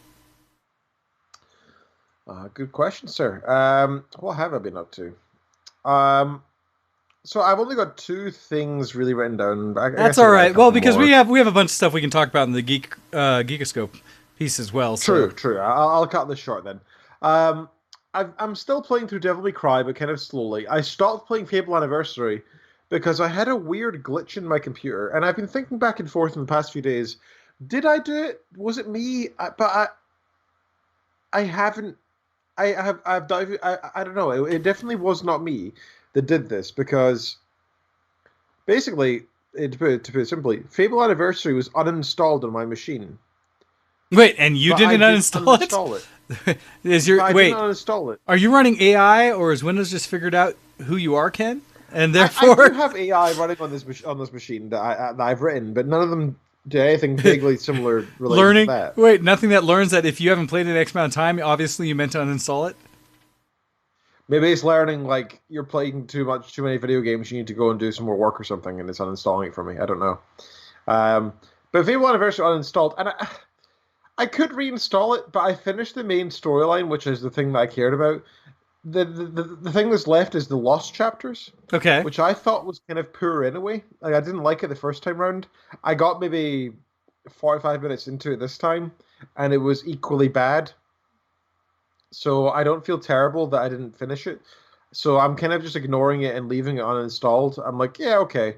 AI just taking over my laptop. You're probably right in this case. So I'm leaving that be. But I had a lot of fun. So thank you so much for providing me Fable Anniversary. I never thought I'd go back and play Fable 1 because I knew that it would be it's such an old game now. Yeah. That if you try to play it, your memories would not match with what you actually play. Gotcha. Yeah, when you go back through some things... You would imagine something beautiful and pretty with all these amazing features that you would see are kind of like the introductory features to the idea of ethical choices in games, but not really that well explored yet, for example. But I put a good 27 hours into the game over the past few weeks, which is quite a lot for a single game. The Christmas period, I guess I spent every day that I was off just in there. And I had a lot of fun, so thank you very much for this, sir. I do appreciate you gifting me Fable Anniversary. I had a lot of fun with that. Hey, I know you like that series, so that's good to hear. Sadly, Fable 2 is unavailable for PC. You can only play it on Xbox. There is a subreddit that I've now subscribed to that's owned by a developer who's trying to do a kind of emulation specifically for Fable 2. So I'm hoping that succeeds so that we can, totally legally... I already own the bloody game. I didn't bring my Xbox 360 with me because why would I? I threw it in the trash because this is an old thing. As Kuro is saying, I was playing Fable the other day on my original Xbox. Nice. Yeah, Fable 2 was quite a fun game. Like the thing with the Fable series, it gets worse each game, right? So the first game was the best. So Anniversary is very enjoyable. Fable 2 is like a 8 out of 10, 7 out of 10. Then Fable 3 is like a 5. But they're still a good series, and I still want to play the rest of them. So I'm hoping that this emulator comes through and I can play Fable 2 again. And then once I've played through that, I'll download. I'll probably purchase again Fable 3 from the Windows Store and play it that way. And then never any other Fable game ever again, probably. But I do love Fable as a series. I'm just sad that it got to the stage where it's not really being developed any further. Anyway, that was kind of a side note. I've been trying to play Devil May Cry, the game that is just dubbed Devil May Cry, which is the newer-ish version, 2015. I mentioned the past couple weeks. Yes. I'm getting through it. It's good fun. I'm enjoying it. But every time I play it, I feel myself wanting to play another game. So I've been going a level at a time. One level, and then I stop and go play something else. One level, then play something else. It's kind of like working away. Because I like the idea of playing it, and then when I play it, I don't enjoy as much as I expect, so I only do the one level. Because I've been spending most of my time not playing Dying Light like I want to be, but I've instead been sucked back into League of Legends. And I have a magnanimous announcement to make. Something of mystery and extreme importance. And I achieved this as my final crowning achievement of 2019. Never mind moving around the world. Never mind that doctorate. All those are petty and minor. And self-aggrandizing. What I achieved in 2019 is that I finally, after about 10 years of playing League of Legends, I finally achieved silver. Hey! Silver 4 to be exact. See, I crushed that a long time ago. I'm so happy. My first time when ranked came out and I got my seeding, I started in silver, and then I stopped playing. So I hit silver my first time, and that I peaked. I'm good. Although I will say, and this is more for my brother Earth, that I just hit bronze 1 in the Teamfight Tactics ranked, and so I just got up to bronze 1. Nice. I've played ranked. I've been in about 7 seasons now. Like I jump on once every 6 months and play a bunch of games for a week or two. And find out where I get myself, and I usually end up in Bronze 2, Bronze 1. This is the first time I've reached Silver, and I'm so happy with myself. Basically, what I did is I played a crap ton of Nautilus. He's my main support character right now. And in fact, if you go to my profile on League of Legends client, you'll see that my profile skin is currently a Nautilus one. You don't get to choose it. It's whichever one has the highest mastery level. Oh, interesting. I didn't even think about that. So my highest one is now Nautilus. Beating Nami, who is my close second, also a support that I thoroughly enjoy. But I prefer the tanky, aggressive approach of Nautilus that we were describing earlier when you're talking about your League of Legends segment. So yeah, I achieved silver 4. That made me start with 0 LP at something league points. I don't know how it works. Something like that. It's whatever your leveling is. I managed to get from 0 up to 100, and I got into the promotion series, which I then got the worst 3 games I've ever played on League of Legends. I played against a Darius who went 26-0. And this is in silver. Like, I know silver isn't like amazing. It's not platinum, it's not diamond, it's not gold, it's not challenger, whatever it is. But, you know, I would expect that in bronze if they got a smurf or something. But this guy just went in and destroyed top lane.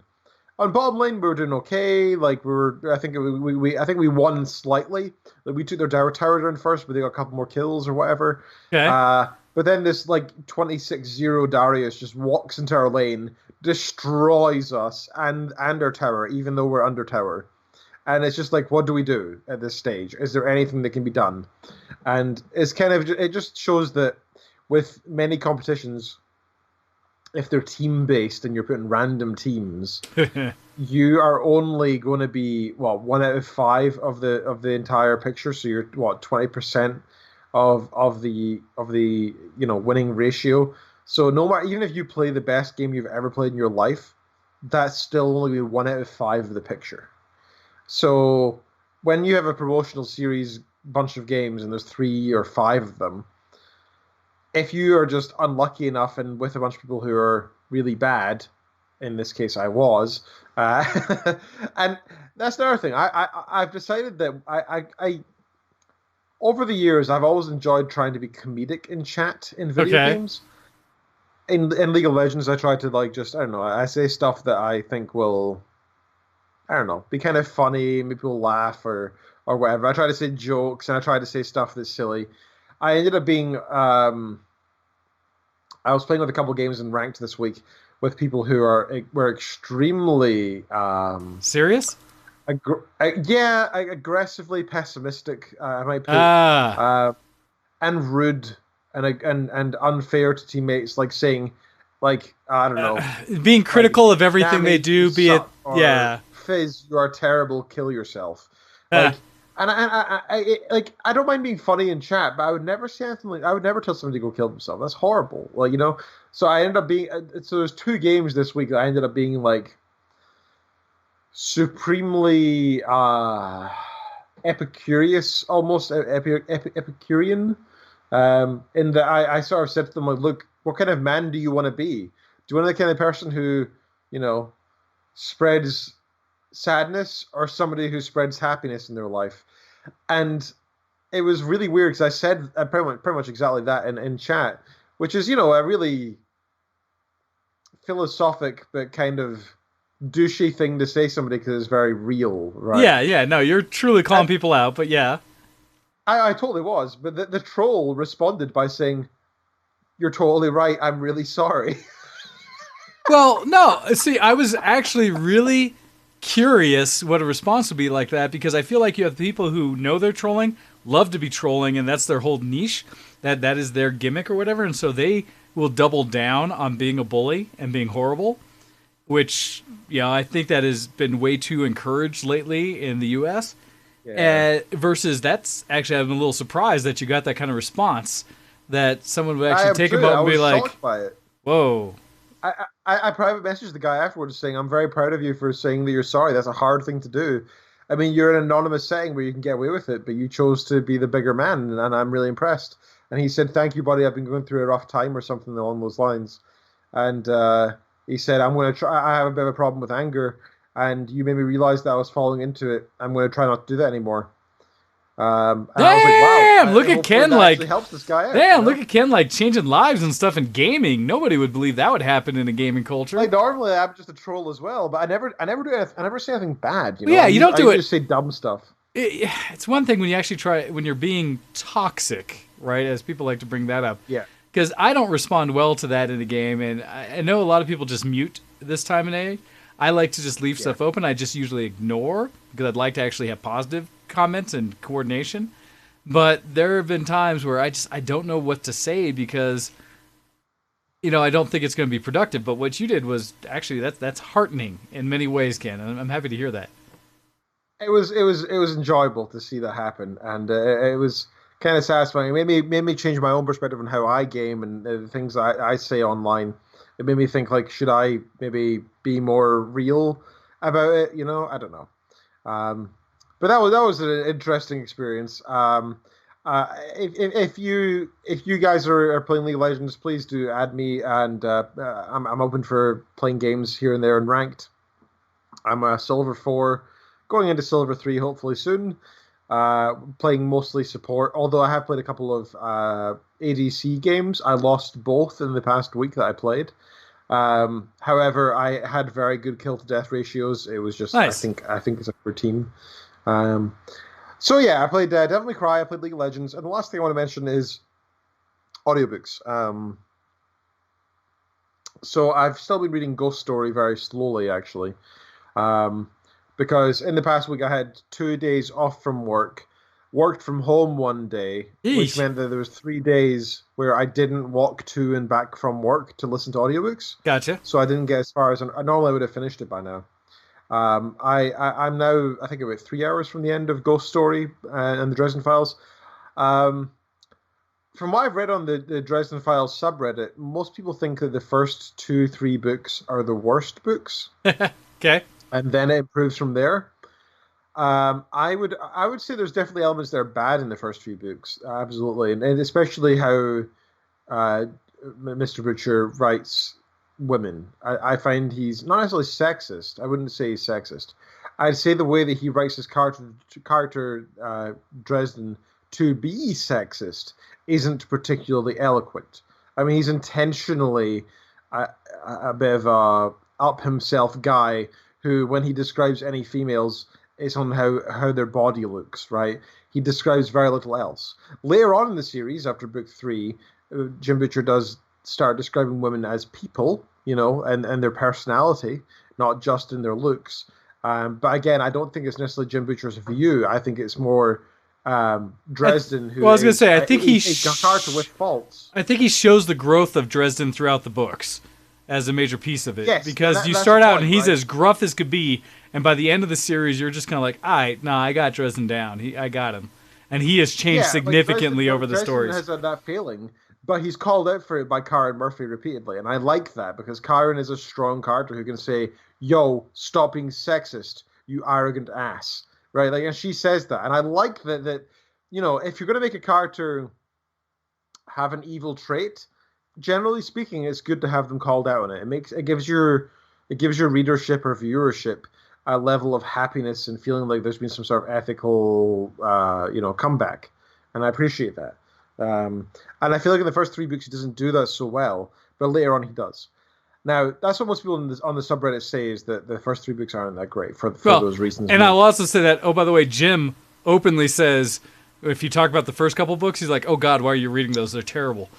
Because I've done that to him, where when we were sitting down talking, I was like, I just started, he's like, oh, God, that book? And so he prefers his later reading. Yeah. Right? I mean, it is his own progression in writing as well, where he's just like, oh, God, I've done so much better since then. Now I've read Ghost Story, which is book 13, 14, something like that. I have no idea. I have to say I'm probably enjoying this one the least. So it's interesting. I was curious where you're going to go, because Ghost Stories for me was a hard book until, I will say, for me, the climax or the end of it. When the book finished, I was satisfied. But going through the majority of the book, I was not. And so I'll be curious. Give it less than a 5 out of 10, right? But for me, it's a case of I'm enjoying it, but just not as much as the other Dresden series. I think about when I'm not listening. I am wondering what's going to happen to the characters. I am interested in the story. I can't wait to see Dresden blow somebody up. Um, but right now, I don't. I'm not invested in the villains. I don't I particularly gotcha. care. Um, I feel like the way that he describes this afterlife to be kind of shallow The and ex- dull compared to the real world. I feel like the afterlife should be quite the opposite. It should well, be this, where he's this should much have more depth. he's much more in a limbo than an afterlife. That's the key. I get He that, is caught but it's between part. worlds. That's It not the is still final an afterlife for some of the ish. entities in this. Well, but they describe it, and especially in that world, as being an afterlife where that's not where you're meant to end up. That is for people who it's almost like purgatory in a lot of ways. People, souls that are self stuck in this thing. And so, in a lot of ways, I Yeah, so appreciate they that it screwed up in life, or is they have something they haven't dreary. finished, or whatever. Yeah. Yeah, and so, like I said, I'll be curious when you finish the book what your final thoughts are. I, I'm enjoying it. I don't know. I find I feel like that he chose as a direction to have Dresden. This is a total spoiler, and it's kind of obvious by the title, Ghost Story. So I don't feel like I'm really spoiling it, considering it's in the title. I'm not going to say any further than the fact that it's about a ghost, right? Who's experiencing ghostly things. Um, I don't find that that was a good idea for a story. I find it rather dull to watch a character who can't really interact with the world other than through communication without any actual physical interaction, compared to the previous books where there's a lot of direct physical interaction and it's kind of obvious that, I can actually do something in the situation instead of this unnecessary fog in the way of I can't do anything. I just feel like there could have been a better direction. Gotcha. And maybe skipping this book and going into the next one. I will be curious when you're done because I felt similar in a lot of the stages you did. By the finish of the book, I was much more satisfied. I still don't put it up as one of my top favorites of the Dresden series, but I was appreciative after the book was finished. So I'll Fair be enough. curious. I'll be curious. Right, we have 40 minutes left. Shall we jump onto the Any of the news actual news we were talking about? So I did have a couple of these lists and stuff that we'd gone through, but it's mostly since we'd focused on last year. I don't know if there's anything else we felt we needed to close out from 2019 or not as we look forward to 2020. Okay, I've seen you shake your head, so I will ignore that, and I'm looking at the most anticipated games of 2020. And so the list I got up here is from Digital Trends, and some of the ones on here, there's a few on here that I absolutely am like, yep, and a few that I'm less aware of. The first one on their list, and this one should be coming out February timeframe, Ori and the Will of the Wisps. And so this is the next in the Ori series, and I saw one video of it, and it looked gorgeous. The animation behind it and stuff was just phenomenal. My expectation is, as I'm saying this, Tom Bad Guy is going to go like, yes! Because this is so much on the line of his kind of games. I'm sure Copy loves the artwork and stuff in this kind of game. I have Ori and have not played it, but I've seen a little bit of it. And I can't wait to jump into it myself. So, I've not played it myself, but a good friend of mine from back home in my hometown, he was not a musical person all the way through high school. I've known this guy most of my life. But he said to me that he played Ori a few years ago, the original, and he loved the music in it so much, and it got to him so much that he went out and bought a keyboard, and he showed me some of the stuff he can play. He's actually learned like piano, keyboard to, I wouldn't say expert, but intermediate to expert when I last heard him 3 or 4 years ago because of Ori. He said that inspired him to play constantly and practice so much. So, even if the graphics and etc. and the story are beautiful, the music has also made an effect on somebody I know personally. That's actually really cool to hear. Nah, I'd be curious. So that's one I need to get into, and I'm looking forward to the new one coming out. Another one that's listed, now this is PS4, is Dreams, which I hadn't heard anything about, but this is apparently a kind of an open sandbox engine thing where you can kind of create whatever type of game you want in it. I'm not going to belabor that since I don't have a PS4. Another one that's coming to PS4 and hopefully others is Marvel's Iron Man, but for VR. And so you actually get to play as Iron Man in the PSVR. I like this in the sense because this has been a huge year for VR. In fact, everything over the holidays sold out almost across the board for different levels of VR. People bought basically every kind of VR headset out there. So there's an expectation in 2020 that VR is going to make a massive hit. and I'll be curious to see where it goes and what more we hear and see. And I'll be very curious this week with CES to see if anything's focused around VR. In March, and one that's big, but at the same time I'm mad at, Final Fantasy VII Remake.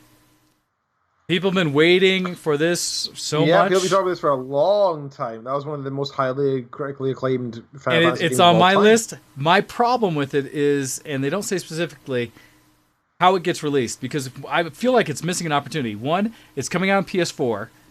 PS5 hits next year, and so I feel like, shouldn't this have better been on PS5 as a launch title? I know that would have been, people would have hated it for taking longer, but I'm assuming the graphics would have been even more insane on PS5. And I still, even though it should eventually at some point hit PC, when? I will always argue that it should come out the same day. So if it launches in March on PC as well, done, I'm in, I'll buy it, I can't wait. I do want it. I love Final Fantasy VII. We were talking about playing old games. 7 doesn't age well. But I can't wait to look at the remake. And so that's definitely one I'm excited for. And I already see it in the chat with Legend and others that I know people are excited for the remake of Final Fantasy VII. Next one on the list, Neo 2. I never played number 1. This is another one that says PS4. It says the first Neo was a surprise in just how well it was managed to take from software formula and turn into a stylistic action game. In some respects, it even surpassed the Souls series for its creative bosses. But 2 will not only have the luxury of, or won't have the luxury of lower expectations. And so it'll be curious to see how that one goes. I didn't play it. I've heard it was a good game. We'll be seeing. Another one that I'm sure people in general are loving because they love the series, although I don't, is the next Animal Crossing, which is New Horizons. That'll come out in March for the Switch. That has to be a big one. One that I am curious about because I've enjoyed the heck out of it. I still haven't gone back and beaten it, even though I think it's an amazing game. Doom Eternal, which comes out across all platforms, because it's the next version of Doom that essentially is going to be using some level of procedurally generated worlds and such that'll let you just keep going. And so it'll be interesting to see how this one plays through, but it's supposed to have all kinds of added pieces to it that should be amazing.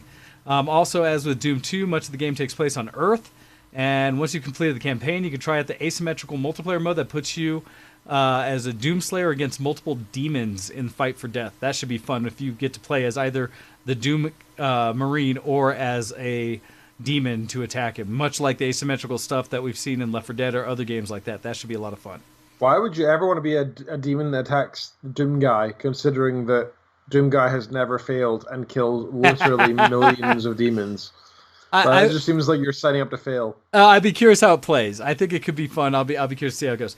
One of the biggest ones that we have at supposedly March timeframe, Half-Life Alyx, the VR only for PC Half-Life game that has people talking heavy.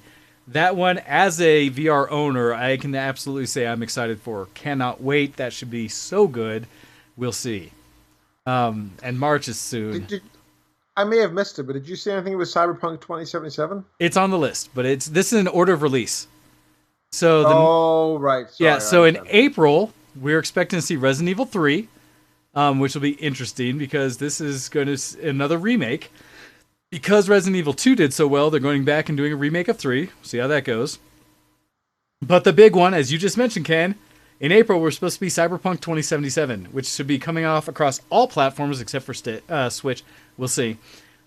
Super highly anticipated. I love me some Cyberpunk. I called it in the trailer that this had to either have been a Cyberpunk or I'm trying to remember the other 80s RPG I played that was along the same lines game. So it was one of the two, and I was like, yep, Cyberpunk. Not at all surprised. Can't wait. Looks awesome.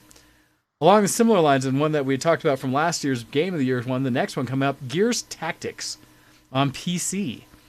And so following in the footsteps of strategy games like Halo Wars, Gears of War is going to make the jump from third-person to a tactics top-down RTS-type story on PC and later to Xbox One. Gears Tactics is an XCOM-like strategy game that puts the player, this one's going to be a turn-based combat. So I'll be very curious to see how this one goes for those people that like the XCOM series. In May, and this is one, I don't know why I'm the only person I feel like who doesn't care, Marvel's Avengers on Xbox One, PS4, PC, and Stadia. I also don't care. So after seeing the trailer, it looked a lot like... How many superhero games come out after the films are released that are incredibly mediocre? The Avengers video game feels like a modern version of a mediocre video game to trail after the film That's all it seems like to me. I saw the trailer. I've watched it all. Doesn't interest me in the slightest. I'm so disinterested. Same way for me. It's another Marvel game. It looks like it's more a cash grab than anything I care to play. So I don't really care. Yeah. One that's got, should follow up on one that had rave reviews from Naughty Dog is going to be Last of Us Part 2 for the PS4 in May. And Last of Us was notoriously a really great story, and people loved the heck out of it. Of course, PS4, I didn't play it. And so I'll be curious, though, this one being the second part should be good. Later, these are ones that are unscheduled currently, but are on the list for coming out in sometime 2020. Ghost of, Tsushima on the PS4? And so this from Sekiro Shadow Dies Twice and Nioh both offered very fantastical versions of feudal Japan and samurai combat. But this is saying that Sucker Punch is taking a very different approach with Ghosts of Tsushima. The film-like presentation of its action game is heavily inspired by director Akira Kurosawa, with gorgeous environments and stylized quick sword strikes that have a blink and you'll miss it quality. And so they say that their studio has amazing production value, so this could be a gorgeous game. It'll be very interesting to see how these games are coming out next year that are going to be pushing things before the PS5 launch or the next Xbox launch. Big one for us, Ken, sometime next year, Dying Light 2. And ever since you played Dying Light, my list, yeah. Right? Ever since Dying Light initially played, it's got, I can't wait to see what 2 is. And every time you load Dying Light, it says, "Hey, remember, 2's happening," right? And oh, hey, Legend, you're talking about Bushido Blade. I still have that up on my shelf right now for the PS1 as one of my classics, along with Wild Arms and Final Fantasy VII and First Gran Turismo and things like that. Bushido Blade's amazing. Let's see. So I'm only expecting that Dying Light 2 should be amazing, considering 1 is so much fun, even though it's an older game. It'll be curious to see what they end up pulling off. Let's see. Also on the list, they have Halo Infinite, next one coming out from it. That was one that looks interesting to me. I mean, I've not played... as you know, I got the Halo Master Chief Collection on PC, then refunded it because I was mad at the fact they released it early without actually having everything available.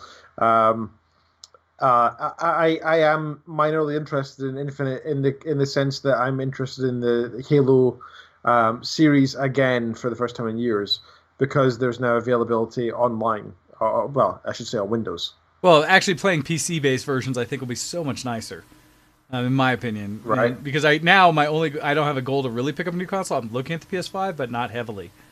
So I've always liked Halo, especially for the multiplayer aspect of it, the co-op. That has been my favorite thing. And so, much like the Gears series, I'm hoping to go through multiple things with that.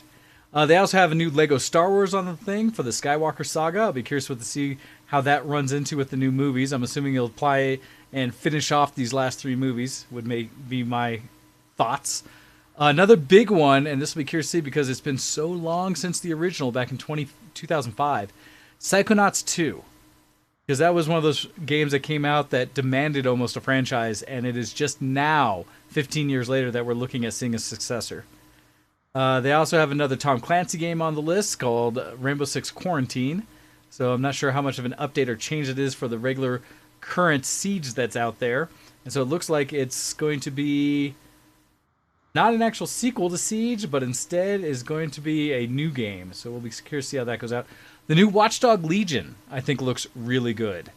I never jumped into the Watch Dogs series, but I really enjoyed the idea of them. And this one looks to be the most entertaining, or the most, has the most open world aspect of any of them. And the ability to recruit a whole team versus just an individual looks really cool. There's another Yakuza coming out for the PS4. Those have been a solid series. Skatebird on the Switch and PC, which I have no idea other than we haven't seen a skating game for a while. And this is going to be one where you play as a bird. So, no idea. That's weird. All right, that's very weird. One of the ones I do not see on this list that I am tracking, and I'm pretty sure is coming out next year, for anyone who's been looking at it, is Microsoft Flight 2020. Maybe they didn't count it because it's a flight game versus a sim versus a true game. But that's what I'm caring about heavily. There's some other VR games that are coming out. There's a Walking Dead game, Onslaught, that's coming out. Lone Echo 2. Lone Echo 1 was a very solid game, so that's coming out. A new Medal of Honor VR game that's coming out. These are all for like the Kuros of the world and such. One called Lo-Fi, either way, that looks really lo-fi. interesting. It's a reference to the extremely popular new genre of music. Yes. Well, this one says it's based on the team from Technolust, and this is one that was kickstarted that they're working on. It'll be interesting to see. After the fall, again, they mentioned Iron Man VR, Paper Beast, a few other VR ones that are coming out that we'll see whether any of those, again, make a big impact this year. I'll be curious. All right. We're running up against the end of the time frame. I also had a list for like movies that are coming out and such, although I didn't see anything on that list that blew my mind. So I wasn't sure if there's anything you have looking forward to so far this year. So I actually on Facebook, anybody who follows us ShowX on Facebook, you'll see that Mr. Wade and myself both post a bunch of stuff there frequently, be it memes, be it news, be it stuff that we find interesting, whatever. Recently, there's been a lot of Witcher memes because that's quite appropriate at the moment. Let's throw a coin to your Witcher. Yeah. Oh yeah, we can talk about that as well. I've now finished the series. One of the things I shared was a Google search of the top things for 2020 on the 1st in terms of video games. And similarly, I had Ori, Cyberpunk, Halo Infinite, Final Fantasy, Avengers, Dying Light 2. Let me see if there's anything else here that I was particularly interested in. There was Dragon Ball Z Kakarot. That's something I'm really interested in. It looks good from what I've seen, but yeah. Yeah. This new Lego Star Wars is kind of interesting. Last of Us Part 2 is coming out for PS4. That's kind of interesting. You mentioned Doom Eternal as well. System Shock, which is a continuation. Oh, that's right. The next System Shock. That one I'm looking forward to.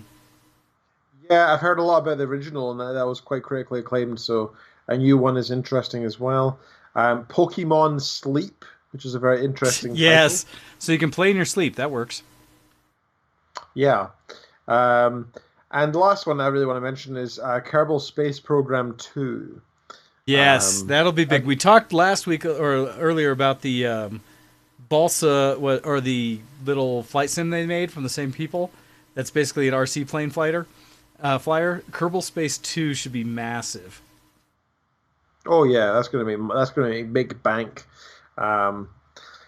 So that's the things I really wanted to mention. And otherwise, I had a couple of minor articles I can bring up. There aren't necessarily 2020 stuff-ish. Some kind of are, but some aren't. They're also just either Witcher. Well, this one's Witcher related, and that's always good to bring up. Okay, we're on your time now, Ken. So feel free. All right, we'll be quick because I know we're already over time.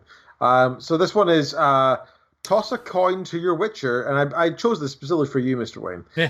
Is now a playable song in Beat Saber. Oh, really? Oh, wait, now official or someone modded it? Good question. Custom. It's a custom track level. So Hilaire, a Beat Saber player, created a custom track level for Witcher song about paying your Witchers. The track was uploaded to Beat Saber, a site for custom player-created levels that anyone on PC can download from. Unfortunately, you can't change the default red and blue sabers into steel and silver swords, but you can just use your imagination. That's very good. Well written, IGN. Well written. So I finished Witcher this week, two days ago. Oh, did you? Kitten and I watched the last episode 8 of season 1. Sadly. I take it then that you enjoyed it. There's a lot of TV shows out there that I've enjoyed over time. Like, Breaking Bad is probably my favorite series of all time because that is a piece of art, right? Like, that is just like how TV should be done.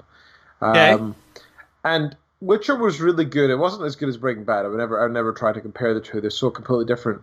But I could quite easily watch, and I don't repeat shows, generally speaking. I don't like repeating movies or films, but I feel like I want to rewatch The Witcher on Netflix. It was very, very good. All of the the choices for actors was fantastic.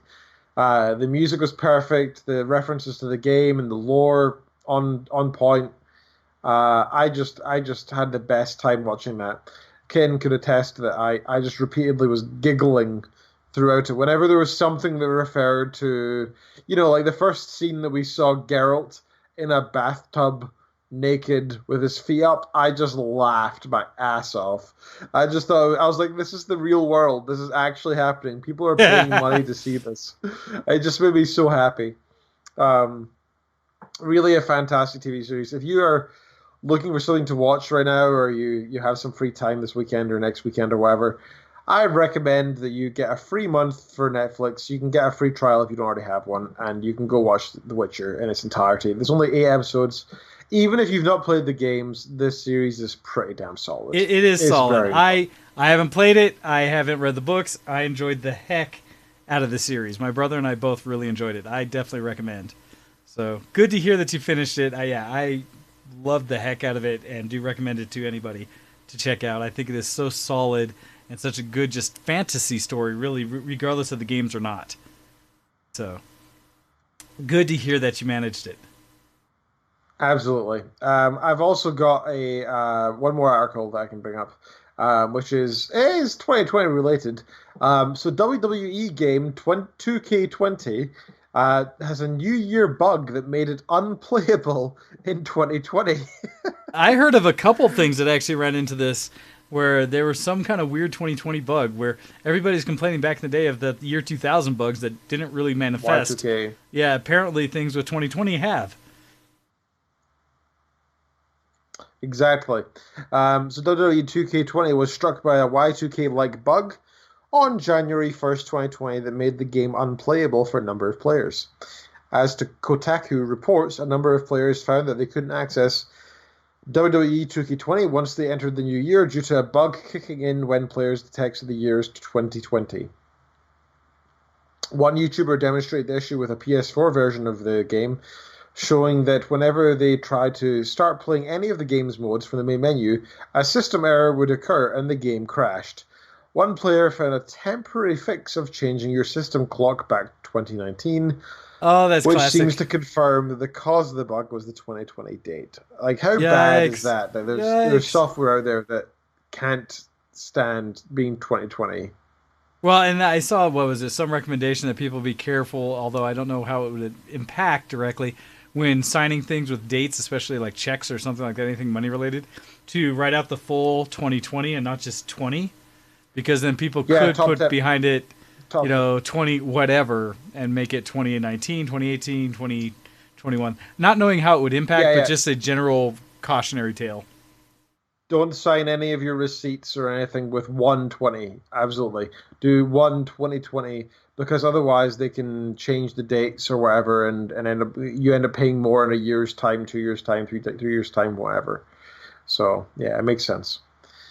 That's all the main things I wanted to mention this week, sir. I've got loads of other things that we could go into, but we're already past time, so let's leave Yes, it is good for us to call it at this point. We will say, reminder that on Reddit, we have a post in there talking about the last decade and the last year of games and some of your favorites and some of the things that are most impactful to you that we'd love for you to share. So check out our Reddit page for that. It was started by thanks to Tom Bad Guy for kicking off that Reddit post, and I know Ken and I have each posted something in there, although I want to go back in there and do something a little more depth, because mine was more what I've been playing and what I love this year like yours was, but I really want to do some more of the in-depth about what's been happening over the last decade and what we see. As Copy brings up in the IRC, and definitely want to mention, make sure people check out for all of the good time charity raising that goes on around the gaming community. Awesome Games Done Quick is currently streaming on Twitch, and so you should definitely go check that out, and feel free to run in there and do any donations as you choose. Just before the show, I was able to watch the Metroid Zero something stream of a gentleman doing speed runs there. That was cool because I've never watched that game, never played that one, so that was neat. I like the Games Done Quick, both because they do such good work in raising money, but also because I often get to see games I've never played, and so I think that's really cool. So check that out, and thank you, Copy, for being our resident expert and all of the awesome games done quick. I appreciate that very much, Copy. That's very kind of you to post that there. So thank you for that. All right, with that, though, I think that's all we've got for this week. Feel free to jump into Discord, hang out with others, and chat after the show. I am going to be somewhat disposed in that I still have to find a wallet, as well as fix some 3D prints and some other activities before tomorrow. So with that, though, I appreciate all of you for jumping on and welcoming, listening to the show this week. Feel free to share us with all your friends, as we like to grow our audience every week and do a little bit more for you. So with that, you're listening to ShowX and VtWProductions.com. Ken, give us all the lead outs and we'll get out of here. I will certainly try to. I feel like I'm falling asleep here. I see you It's done. been a I rough see past that you're day. done. It's just the last few minutes, but because I know that it's ending soon, my body's Yep. just gone into shutdown mode. Like, I'm we're done. Come on, stay Stop awake. it. You have been listening to ShowX on VtWShowX.com, twitch.tv/VtWShowX, and youtube.com/versus the world video. Thank you so much for listening, and we very much appreciate it. You can check us out all over the web and support us in so many places, and we appreciate each and every one of you who do so, be it with financially or be it socially. We appreciate all of your support. To do so, you can support us on patreon.com/ShowX, facebook.com, and search for ShowX. Easy peasy to find us there, and that's where we post most actively. You can find us on twitter.com/VtWShowX, twitter.com/DocDead, and twitter.com/drkenreed for the show, for Mr. Wayne, and for myself. You can also check us out on reddit.com/r/ShowX, as Mr. Wayne was just mentioning. Check out the recent post there by in the past week, actually, because that's a recent thing on the games that have been played and such. They're our top games of 2019. Go check that out. That's reddit.com/r/ShowX. Check that out. We appreciate it. Send in emails to showx@vtrussians.com. And thank you so much for listening in to us. We always appreciate, guys. The fact that anybody chooses to spend their time and actually listen to us go on about our interests and our hobbies and what's been going on in our lives makes us so very happy. We love spending time with you guys. You are our community. We love you guys, and we will see you next week. And thank you again for hosting, sir. We appreciate that. Always. It's good times, and hopefully this show's looked better than in the past. So thanks, everybody. We're out of there. Have a good week. And I need to hit buttons. Bye. Goodbye. See you next zombie.